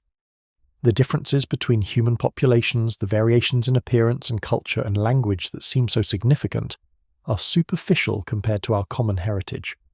We are one species, one family, united by descent from common ancestors who survived the greatest catastrophe in human history. Third, the story of Toba reminds you of the strength you carry within you. You're descended from survivors. The genes that make up your body, the psychology that shapes your mind, these were selected by the catastrophe, optimized for survival, tested in the hardest conditions humanity has ever faced. You have inherited the resilience of your ancestors, their capacity for cooperation, their ability to maintain hope in the face of despair. When you face challenges in your own life, remember that you come from people who survived far worse. Their strength is your strength. Their capacity for endurance is your inheritance.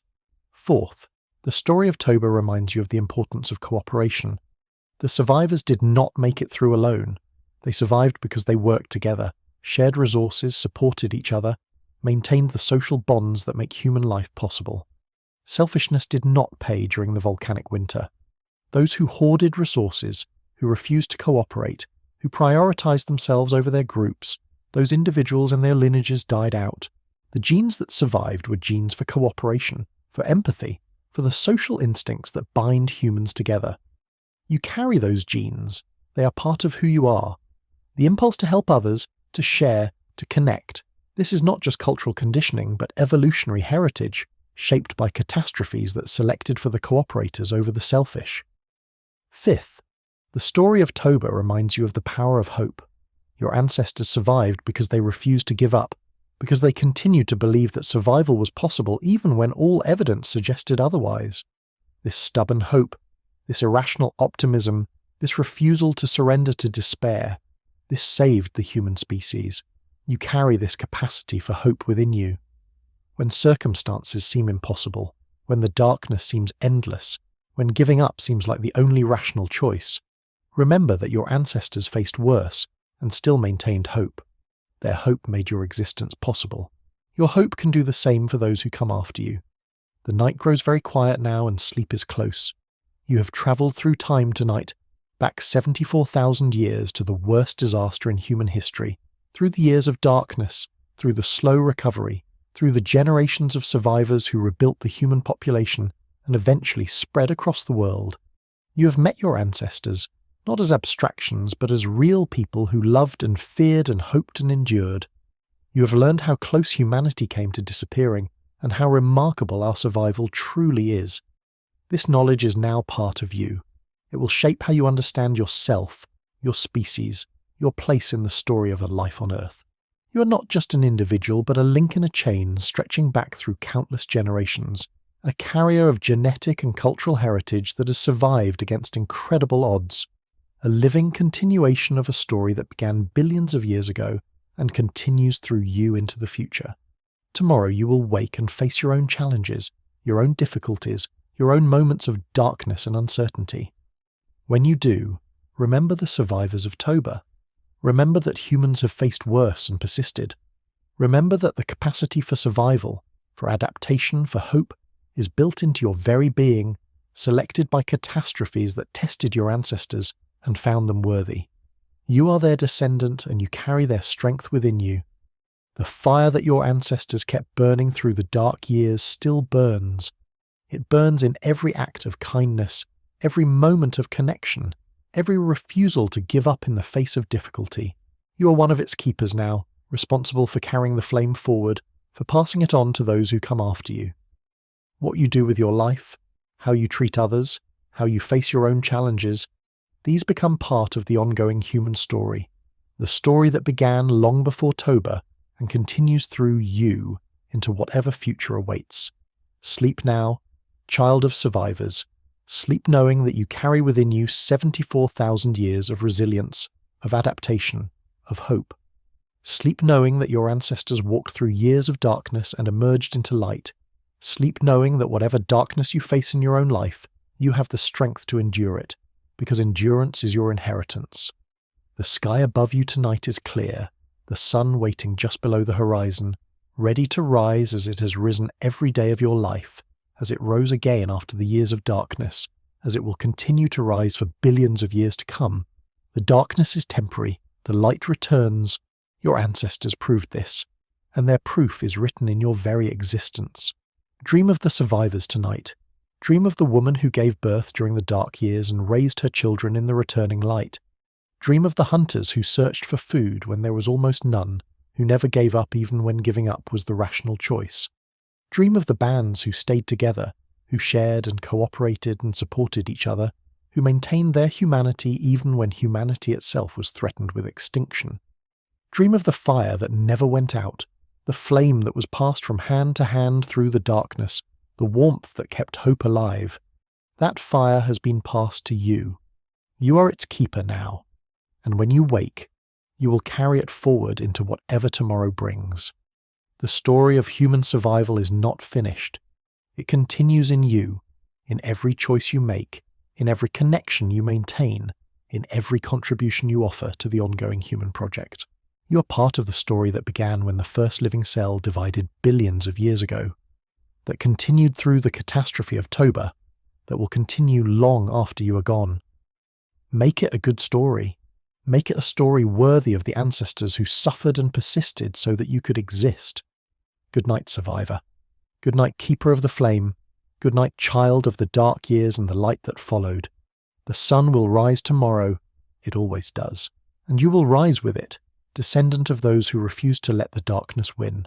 Sleep deep, sleep peaceful, sleep with the strength of 74,000 years of survival resting in your bones.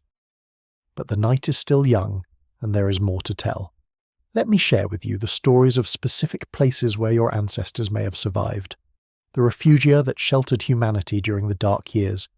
The sanctuaries that made continued existence possible when so much of the world became uninhabitable. Let me tell you about the coast of South Africa, a place that many researchers believe was one of the most important refugia during the Toba catastrophe. The southern tip of Africa has a unique geography and climate that would have made it particularly suitable for human survival during the volcanic winter. The ocean moderates temperatures, preventing the extreme cold that would have affected interior regions. The meeting of warm and cold ocean currents creates highly productive marine ecosystems, rich in shellfish and fish and other resources that could sustain human populations when terrestrial foods failed. Archaeological sites along this coast show evidence of human occupation that continues through the period of the Toba eruption, suggesting that populations here were able to persist when populations elsewhere may have collapsed. At places like Pinnacle Point and Blombus Cave, researchers have found evidence of sophisticated behaviour that predates and continues through the catastrophe. Complex stone tools, use of ochre pigments, shell beads that suggest symbolic thought. These sites paint a picture of resilient populations who maintain their cultural practices even through the worst times. The people who lived on this coast would have had access to resources that were unavailable elsewhere. At low tide, they could gather shellfish from the rocks, mussels and limpets and other mollusks that provided reliable protein and fat. They could harvest seaweed, a nutritious food that most inland populations would never have known. They could catch fish from tidal pools or by venturing into the shallow water. They could hunt seals and collect seabird eggs. The coast was a buffet of resources, many of them renewable, many of them resistant to the climate disruptions that were devastating terrestrial ecosystems. These coastal populations would have watched the inland world die. They would have seen refugees arriving from the interior, people whose territories had become uninhabitable, who had walked for days or weeks seeking a place where survival was still possible. Some of these refugees would have been absorbed into coastal groups, bringing their knowledge and skills, contributing to the genetic and cultural diversity of the survivors. Others might have been turned away. The hard choice of survival, requiring limits on how many mouths could be fed. Let me tell you about another possible refugium, the shores of the African Great Lakes. These great bodies of water, including Lake Victoria, Lake Tanganyika, and Lake Malawi, are among the largest lakes in the world, vast inland seas that have their own climates and ecosystems.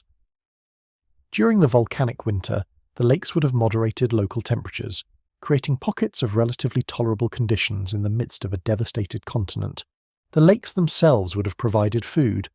Fish populations, though stressed by the climate disruptions, would have persisted in the deep waters, providing protein for human populations who had the skills to harvest them. The shores of the lakes would have supported vegetation when vegetation elsewhere had died, the moisture from the lakes creating local conditions suitable for plant growth. The people who lived near the lakes would have been able to maintain themselves, barely perhaps, when people in drier regions starved. Let me tell you about the tropical forests of Central Africa, another possible refugium. The dense forests of the Congo Basin and surrounding areas would have been affected by the volcanic winter, but perhaps less severely than more open environments. The forest canopy provides insulation, trapping warmth and moisture beneath it, creating a microclimate that is more stable than the climate of open areas. People living in or near these forests would have had access to a different set of resources than people in savannas or coastal areas. Fruit trees, though stressed by the reduced sunlight, would have continued to produce at least some fruit. Underground storage organs of forest plants would have provided starchy calories. Forest animals, though reduced in number, would have provided meat. The forest would have been a difficult environment during the dark years, darker even than it normally is under the canopy. Food scarcer than usual, but perhaps still capable of supporting small human populations who knew how to exploit its resources. Each of these refugia would have harboured distinct populations during the dark years, populations that were isolated from each other by the devastated zones between them. This isolation would have allowed genetic and cultural divergence, as each population adapted to its specific circumstances, as random chance led to different outcomes in different places. When conditions improved and populations expanded again, these divergent groups would have met and mixed, combining their genetic and cultural inheritances into new configurations. Let me tell you more about what daily life was like during the dark years, about the specific activities and rhythms that would have structured the days of your ancestors. Understanding these details makes the survival more real, more tangible, more meaningful. The day would have begun with cold. During the volcanic winter, even in tropical Africa, the nights would have been cold in ways that your ancestors had never experienced. They would have woken with stiff muscles, with bodies that had spent the night shivering despite their best efforts to stay warm. The first priority upon waking would have been to rebuild the fire, to coax the flames back to life from the embers that had been carefully preserved through the night, to feel the blessed warmth returning to frozen fingers and toes. Building a fire required fuel, and fuel was precious. In the first months after the eruption, dead vegetation would have been abundant, killed by the ash and the cold. But as the dark years continued, this easy fuel would have been consumed, and finding more would have become a daily challenge. The wood gatherers, often women and children, would have ranged farther and farther from camp, searching for anything that would burn: dead branches, dried grass, fallen bark, the bones and dung of dead animals. Returning to camp with enough fuel to keep the fire burning through the next night was an achievement, a small victory in the daily battle for survival. Breakfast, if there was breakfast, would have been meagre, perhaps some meat left over from a previous day's hunting, dried or smoked to preserve it. Perhaps some starchy root that had been dug from the ground and roasted in the coals. Perhaps just a thin soup made by boiling bones that had already been boiled many times, extracting the last traces of nutrition from materials that would once have been discarded. The meals of the dark years were exercises in extraction, in getting every possible calorie from every possible source, in wasting nothing that could provide even minimal sustenance. After the morning fire and meal, the group would have divided for the day's work. The hunters, typically men, would have set out in search of game. Before the catastrophe, hunting had been reliable, the savannas full of animals that could be tracked and killed with coordinated effort. During the dark years, hunting became an exercise in frustration and desperation. The hunters would walk for hours, sometimes days, finding nothing, their skills useless without animals to apply them to. Occasionally they would find something, a weak or sick animal that had not yet died, a carcass that could be scavenged, a small creature that would provide barely enough meat to justify the calories expended in catching it. The gatherers, typically women, had no better luck. They would range across the landscape searching for edible plants, applying knowledge passed down through generations. But the volcanic winter had transformed those environments, killing the plants they knew, changing the landscape into something unfamiliar. The gatherers would dig for tubers that had not grown properly, would search for seeds that had not been produced, would look for insects and grubs that had died in the cold. The children too young to hunt or gather would remain in camp with the elderly and infirm. They would be given small tasks to keep them occupied, watching the fire, watching for predators, learning the skills that might one day keep them alive. But mostly they would wait, conserving energy, their bodies instinctively reducing activity to match their reduced food intake. The elderly would tell stories. This was their contribution, their way of being useful when their bodies could no longer hunt or gather effectively. They would tell stories of better times, of the world before the darkness, of adventures and achievements that seemed almost mythical in the current circumstances. They would tell stories of hardship, of other times when survival had been difficult, of ancestors who had endured and overcome. As the short day waned, the group would gather again around the fire. Whatever food had been found would be prepared and shared. The cooking would be simple, roasting meat if there was meat, boiling roots if there were roots, eating raw whatever could be eaten raw. The portions would be carefully divided, ensuring that everyone received something, maintaining the fairness that was essential for group cohesion. After the meal, as darkness fell, the group would huddle around the fire for warmth and companionship. This was the time for talking, for sharing the day's experiences, for reinforcing the social bonds that held the group together. Someone might sing a song, the old melodies a connection to ancestors who had never known such hardship. Someone might tell a story, perhaps a funny story that brought rare laughter to a situation that offered little to laugh about. Eventually sleep would come. They would arrange themselves around the fire, close together for warmth. Children protected in the centre, adults on the outside. Someone would be assigned to tend the fire through the night, to keep it alive, to watch for predators. Sleep would be shallow, interrupted by cold and hunger and worry. But sleep would come, because bodies need rest, because tomorrow would demand what little strength remained. And then the cycle would begin again. Day after day, week after week, month after month, year after year.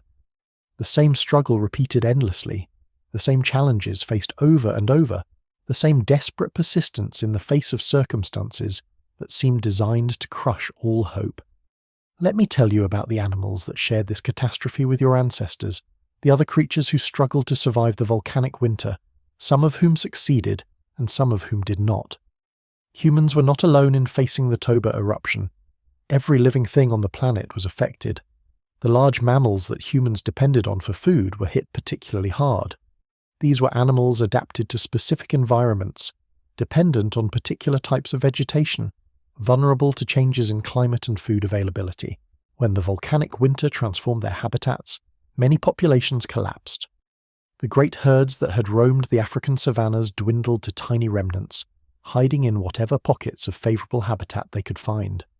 The predators that competed with humans were affected as well. Lions and leopards and hyenas, the carnivores that had always posed a threat to human survival, found their prey disappearing just as humans did. Some of these predators would have become more dangerous as they became more desperate, more willing to attack humans who had once been too much trouble to bother with. Others would have weakened and died, their populations crashing alongside the populations of their prey. The smaller creatures that humans sometimes ate would have fared variably. Insects, which make up the majority of animal species, are highly adaptable, capable of surviving conditions that larger animals cannot tolerate. Some insect populations would have declined during the volcanic winter, but others would have persisted, providing a potential food source for humans desperate enough to pursue it. Aquatic animals would have been relatively protected from the worst effects of the volcanic winter. Water has a high heat capacity, meaning it changes temperature more slowly than air, buffering aquatic ecosystems against rapid climate shifts. Fish populations in lakes and rivers and coastal waters would have declined, but probably not collapsed, providing food for humans who live near water. The vegetation that formed the base of terrestrial food chains was perhaps the most severely affected. Plants depend on sunlight for photosynthesis, and the reduced sunlight during the volcanic winter would have devastated plant growth worldwide. Forests would have thinned as trees died from lack of light and cold temperatures. Grasslands would have turned brown and bare, but some plants survived, as some plants always do. Seeds lying dormant in the soil can wait out unfavourable conditions, germinating when circumstances improve. Underground storage organs can persist through surface devastation. Trees that lost their leaves did not necessarily die. Some could resprout from their roots when conditions improved. Let me tell you about the long-term effects of the Toba catastrophe on human evolution, about how the experience of near extinction may have shaped the species we became. The most obvious effect is the genetic bottleneck itself. the reduction in human genetic diversity that persists to this day. This bottleneck has consequences that extend beyond genetics into medicine and health. Low genetic diversity can increase susceptibility to certain diseases as populations lack the variation that might provide resistance to novel pathogens. Some researchers have speculated that the bottleneck may have had positive effects as well. When populations are small, beneficial mutations can spread more quickly than in large populations, potentially accelerating evolution.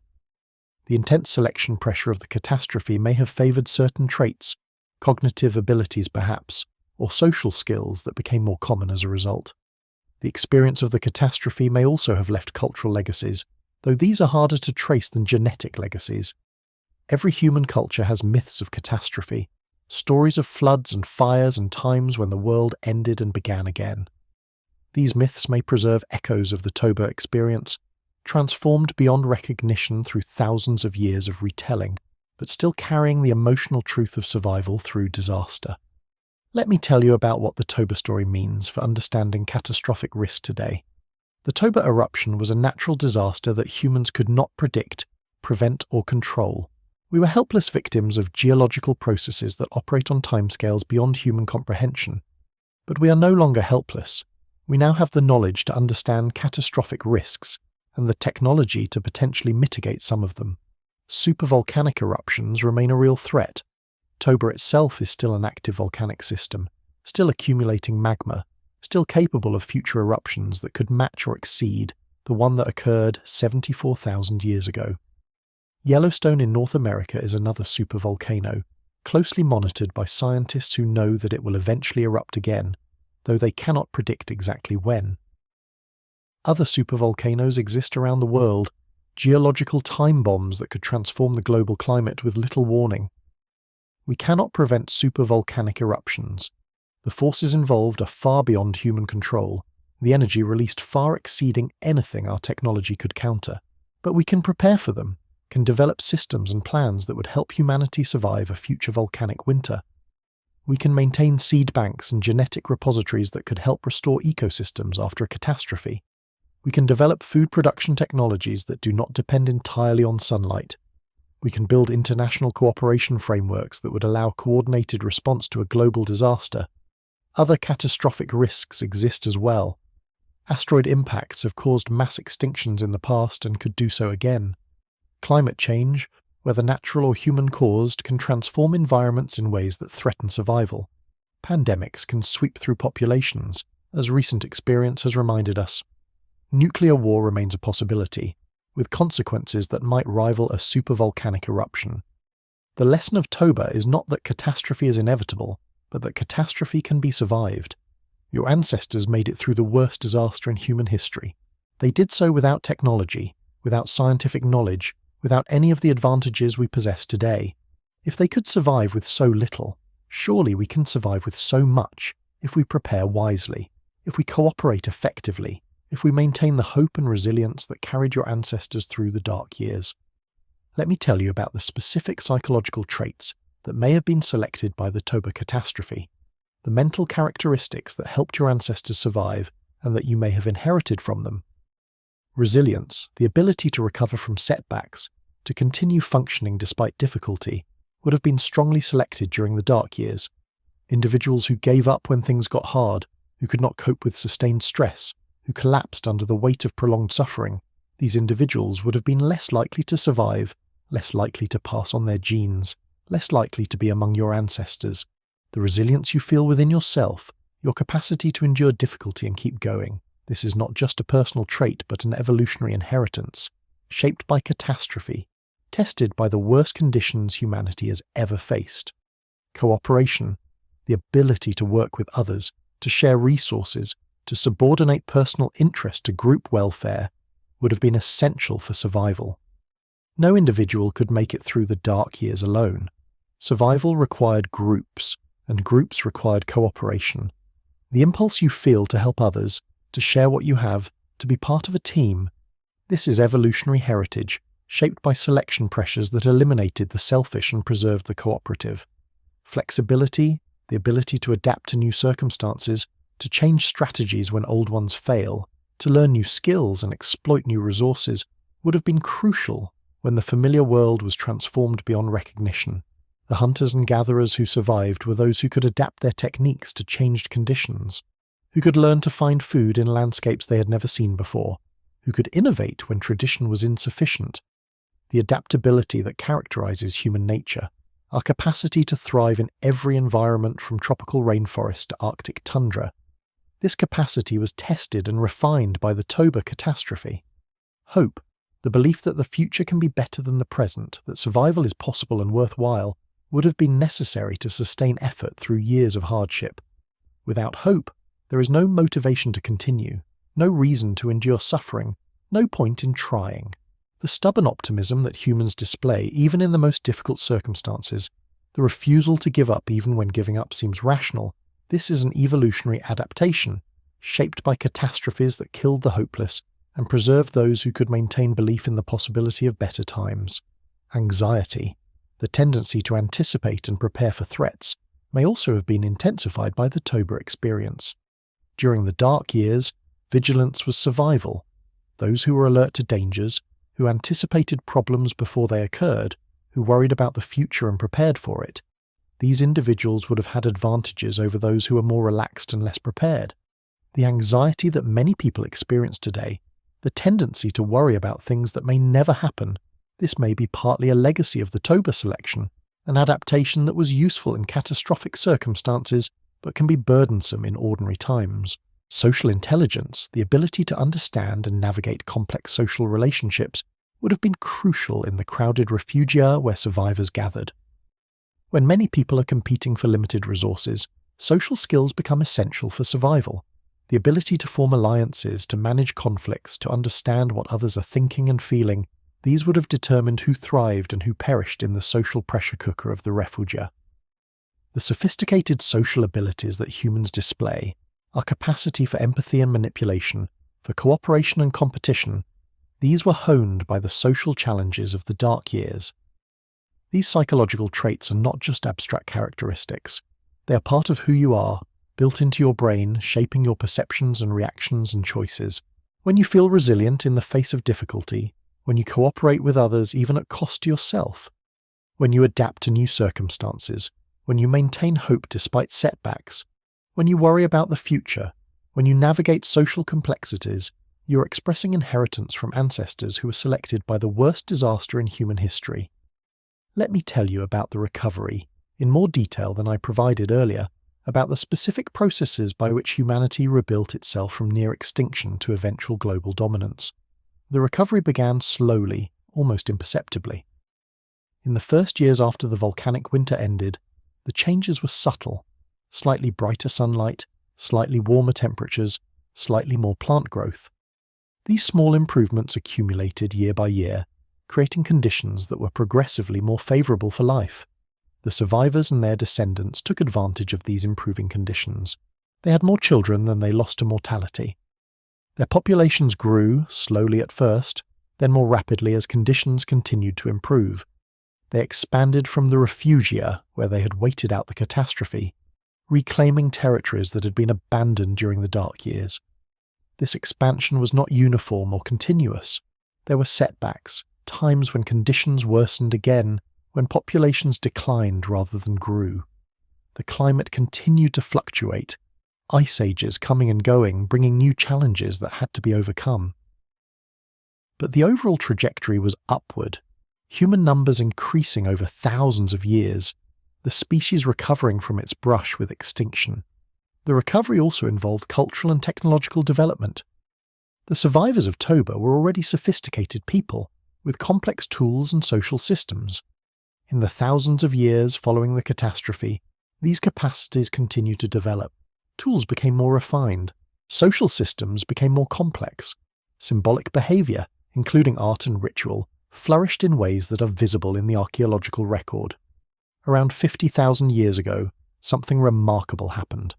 The archaeological record shows an explosion of creativity, a sudden appearance of complex art, elaborate tools, burial practices with grave goods, long-distance trade networks. This creative explosion may have been enabled by genetic changes that enhanced cognitive abilities, or it may have been the result of cultural developments that allowed existing abilities to be more fully expressed. About 70,000 years ago, some humans began to leave Africa. This migration, the Out of Africa event, was one of the most consequential journeys in human history. Small groups of humans crossed from Africa into the Near East and began to spread across the world. Within tens of thousands of years, their descendants would reach Australia, Europe, Siberia, and eventually the Americas. The migrants who left Africa carried with them the genetic legacy of Toba. They were descended from the survivors, carrying the reduced genetic diversity that the bottleneck had created. As they spread across the world and adapted to new environments, they developed the regional variations that we see in modern human populations, but they remained a single species, all closely related, all descended from the same small group of ancestors. By the time humans invented agriculture, about 10,000 years ago, the world population had recovered to perhaps several million individuals. By the time of the Roman Empire, it had reached perhaps 200 million. By the Industrial Revolution, it had reached about 1 billion. Today it approaches 8 billion. From the few thousand survivors of Toba to the billions alive today, humanity has made an extraordinary recovery. Let me tell you one final story before you drift off to sleep. A story about a moment during the dark years, a moment that captures the essence of what it meant to survive. It is the 5th year of darkness. A small band of survivors huddles in a cave near the coast of southern Africa. They have been reduced to 12 individuals, down from 30 at the beginning of the catastrophe. The others have died, one by one, from starvation and cold and disease and accident. The 12 who remain are the strongest, the luckiest, the most determined. They are your ancestors. Among them is a woman who has recently given birth. The baby is small, too small, not enough nourishment during pregnancy for a healthy child. The woman herself is thin, her body depleted by the demands of pregnancy and nursing, her milk barely adequate to feed the hungry infant. She should eat more, needs to eat more, but there is not enough food for everyone, and she gives what she can spare to others who seem to need it more. The band has found a small beach where shellfish can be gathered at low tide. It is not much, but it is something, a reliable source of calories that has kept them alive when others have perished. Each day they gather what they can, share it among the 12, supplement it with whatever else can be found. Roots, insects, occasional fish caught in tidal pools. On this particular day, the gathering is poor. The tide is not low enough to expose the best shellfish beds. The gatherers return with less than usual. Not enough to go around, not enough to sustain 12 people for another day. The band gathers around the fire, the meagre harvest divided into portions that are too small to satisfy anyone. The woman with the baby receives her portion, looks at it, looks at her hungry infant, looks at the other members of the band. She knows what she should do. She should eat the food herself, maintain her strength, keep her milk flowing so the baby can survive. But there is a child in the band, a boy of perhaps 5 years, orphaned when his parents died in the 2nd year of darkness. The boy has no one to give him extra food, no parent to sacrifice for him. He sits apart from the others, his portion already gone, his eyes showing the empty hunger that never leaves. The woman makes a choice. She takes half of her portion and gives it to the orphan boy. It is not much, a few mouthfuls, but it is something, a gift that might make the difference between survival and starvation for a child who has no other protector. The boy takes the food, eats it quickly, looks at the woman with eyes that contain something new, something beyond hunger, gratitude, connection, the knowledge that someone cares whether he lives or dies. The woman's choice is not rational by the cold calculus of survival. She has reduced her own chances, weakened herself at a time when weakness can be fatal. But human survival is not just about individuals. It is about groups, about the bonds that hold people together, about the willingness to sacrifice for others that makes cooperative survival possible. By giving to the orphan, the woman strengthens the social fabric of the band, demonstrates the values that keep the group cohesive, models the behavior that everyone must practice if anyone is to survive. The orphan boy survives the dark years. He grows up in the band, learns to hunt and gather, eventually has children of his own. His descendants spread across the world in the thousands of years that follow, carrying his genes and the genes of the woman who gave him food when food was scarce. You may be descended from that boy, or from the woman who fed him, or from others in that band who witnessed the exchange and learned from it. It does not matter exactly how you are connected. What matters is that you are connected, that you are here because of countless acts of kindness and sacrifice that kept the human flame alive through the dark years. This is what it meant to survive Toba. Not just finding food and staying warm, not just enduring cold and hunger for years on end. Survival meant maintaining humanity, keeping alive the values and behaviours that make us human, refusing to let catastrophe reduce us to mere animals fighting for individual survival. Your ancestors survived not just as bodies, but as people, as members of communities, as carriers of culture and meaning. They passed on not just genes, but values, the belief that we are responsible for each other, that sacrifice for others is noble, that the survival of the group matters more than the survival of any individual. You carry this inheritance within you. When you feel the impulse to help someone in need, when you give to others even at cost to yourself, when you maintain your humanity in difficult circumstances, you are expressing the values that kept your ancestors alive through the worst disaster in human history. These values are not just nice ideas, they are survival strategies tested by catastrophe, proven by the simple fact of your existence. The night is very deep now, and sleep is calling you with a gentle insistence. You have journeyed through time tonight, back 74,000 years to the day the sky went dark, through the years of suffering, through the slow recovery, through the generations that rebuilt humanity from near extinction to global dominance. You have met your ancestors, not as abstractions, but as real people who loved and feared and hoped and sacrificed. You have learned what they endured so that you could exist.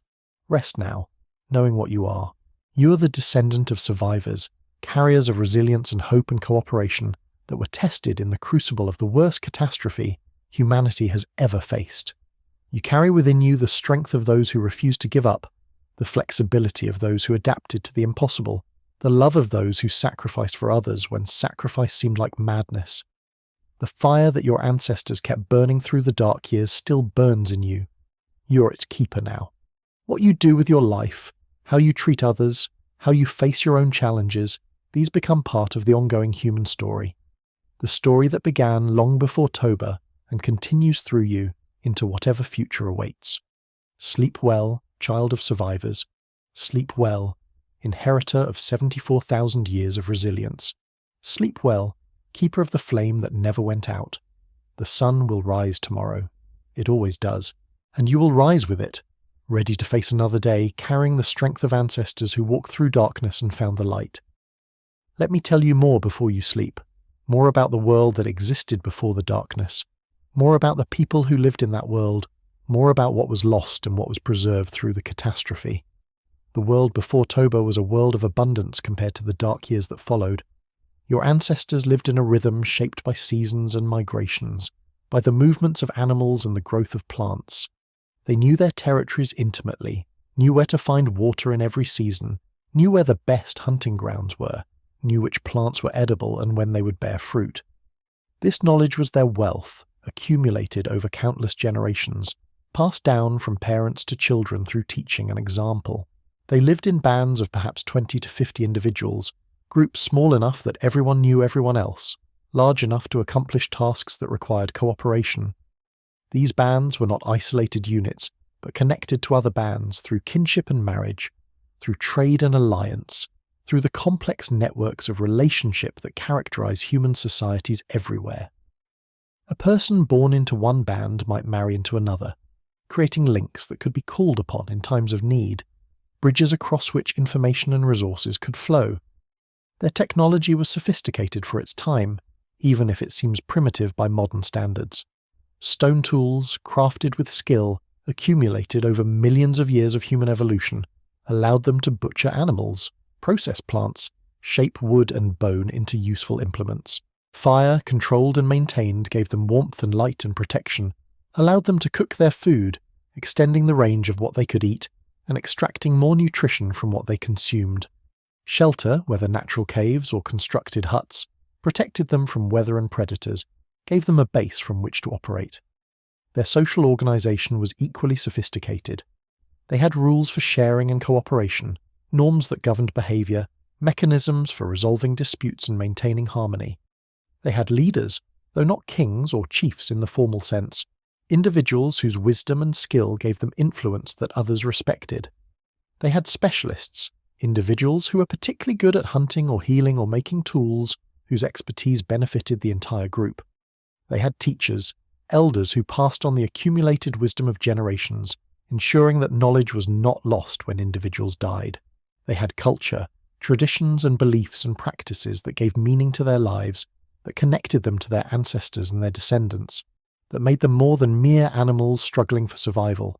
They had stories, myths, and legends that explained the world, that provided models for behavior, that entertained and instructed. They had rituals, ceremonies that marked the important transitions of life, that bound the community together, that connected the visible world to the invisible world of spirits and powers. They had art, or at least the beginnings of art, the impulse to create beauty that seems to be universal in human cultures. This was the world that Toba destroyed. Not completely, not permanently, but transformed beyond recognition, stripped of its abundance, reduced to bare survival. The knowledge that had served for generations became partially obsolete when the environments that knowledge described were transformed. The social networks that connected bands were disrupted when populations collapsed and survivors scattered to refugia. The technology that had been adequate for ordinary life proved inadequate for extraordinary catastrophe. The culture that had given meaning to existence was challenged by events that defied all existing frameworks of understanding. The survivors carried what they could into the darkness. They carried their knowledge, adapting it to changed circumstances, developing new techniques to exploit new resources. They carried their social bonds, or at least some of them, the connections that could be maintained when everything else was falling apart. They carried their technology, their tools and their fire and their skills. And they carried their culture, their stories and their beliefs, modified perhaps to accommodate the catastrophe, but not abandoned. What emerged on the other side of the dark years was changed but continuous with what had come before. The survivors were the same species as those who had entered the catastrophe, carrying the same basic capacities, the same fundamental human nature. But they were changed by the experience, shaped by the selection pressures of the catastrophe, marked by the trauma of near extinction. The culture they rebuilt drew on the culture they had carried into the darkness, but it was not identical, could not be identical, because the catastrophe had changed everything, had created new challenges and new needs and new understandings. Let me tell you about the children who were born after the darkness ended, the first generation to know only the healing world, the children who grew up in light after their parents had known only darkness. These children are important because they represent the renewal of hope, the restoration of normalcy, the beginning of the long recovery that would eventually produce you. A child born in the year the sky finally cleared would have no memories of the dark years.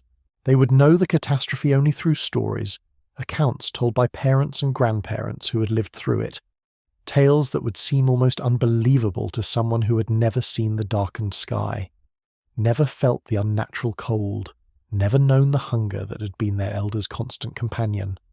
This child would grow up in a world that was still recovering, still scarred by the catastrophe, but better than it had been, improving year by year. There would be more food than there had been during the dark years, though perhaps not as much as there had been before. There would be warmth in the sunlight, real warmth, not the pale ghost of warmth that had been all the dark years offered. There would be animals returning to territories they had abandoned, herds slowly rebuilding, prey becoming available again. This child would learn the skills necessary for survival, would learn to hunt and gather, to make tools and tend fire, to cooperate with others and navigate social complexity. But they would learn these skills in a context of hope rather than despair, of abundance rather than scarcity, of possibility rather than mere survival. Their psychology would be shaped by conditions very different from those that had shaped their parents, and they would be different people as a result, carriers of the same genes but formed by different experiences. The stories this child heard about the dark years would shape their understanding of the world, would teach them that catastrophe is possible, that the familiar can be transformed into the terrifying, that survival requires resilience and cooperation and hope. These stories would become part of the cultural inheritance they passed on to their own children, part of the collective memory of the species, even if the specific details were gradually transformed through retelling, until the original events were no longer recognizable. Generation succeeded generation, each a little farther from the catastrophe, each a little more numerous than the one before, each spreading a little farther into territories that were being reclaimed. The memory of Toba faded, transformed into myth, eventually lost entirely as a specific event even as its effects persisted in genes and psychology and culture. But the survivors' descendants kept living, kept multiplying, kept spreading, until eventually they covered the entire Earth and numbered in the billions. You are one of those descendants. Every cell in your body carries DNA that passed through the bottleneck of Toba, that was present in one of those few thousand survivors who refused to let the darkness win. Every aspect of your psychology was shaped by selection pressures that included the catastrophe, that favoured traits that helped survival through years of hardship. Every cultural practice you participate in descends, ultimately, from the cultures that the survivors carried into and out of the dark years. This connection to the past is real, not metaphorical. It is written in your genes, in the low diversity that marks humans compared to other great apes. It is written in your psychology, in the resilience and anxiety, the cooperation and hope, the social intelligence and adaptability that characterize human nature. It is written in your culture, in the stories of catastrophe and survival that appear in every human society, echoes of the original catastrophe transformed beyond recognition, but still carrying its emotional truth. Knowing this connection does not change who you are, but it might change how you understand yourself. You are not just an individual, born at a particular moment, living a particular life. You are a link in a chain that stretches back through thousands of generations to the survivors of Toba, and beyond them to the first humans, and beyond them to the first life on Earth. Everything that happened along that chain contributed to making you who you are. The catastrophe of Toba is part of your heritage, part of what made you possible, part of the story that led to you. The night embraces you now, and sleep is very near. The story of Toba has been told, the worst day in human history, and the survival that followed, the darkness that lasted for years and the light that eventually returned. You carry this story within you now, not just as information but as understanding, as connection, as appreciation for what your ancestors endured so that you could exist. When you face difficulties in your own life, remember the survivors of Toba. Remember that humans have faced worse and prevailed.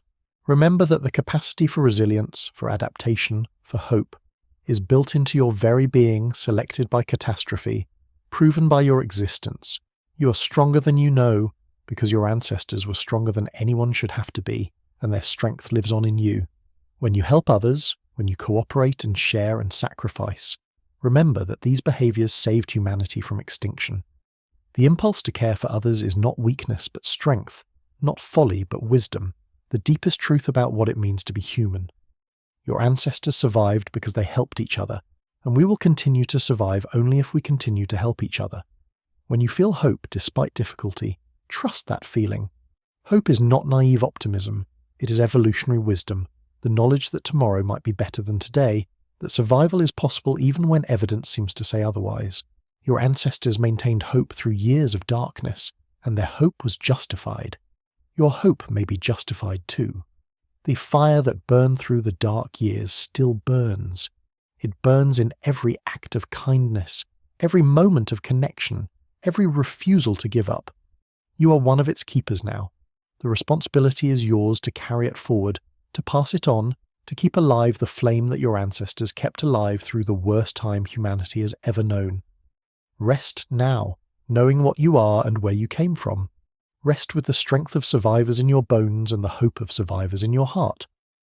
Rest knowing that whatever darkness you face, the light will return, as it returned for your ancestors, as it always returns for those who refuse to surrender to despair. The sun waits just below the horizon, ready to rise as it has risen every day of your life, as it rose again after the years of darkness, as it will continue to rise for billions of years to come. Trust the sun. Trust the light. Trust the resilience that is your inheritance, and the hope that is your birthright. Good night, child of Toba. Good night, descendant of survivors. Good night, keeper of the flame. The darkness holds no power over you. Your ancestors proved that. And their victory is written in your very existence. Sleep now, dream of light, and wake ready to live the story that continues through you. Good night.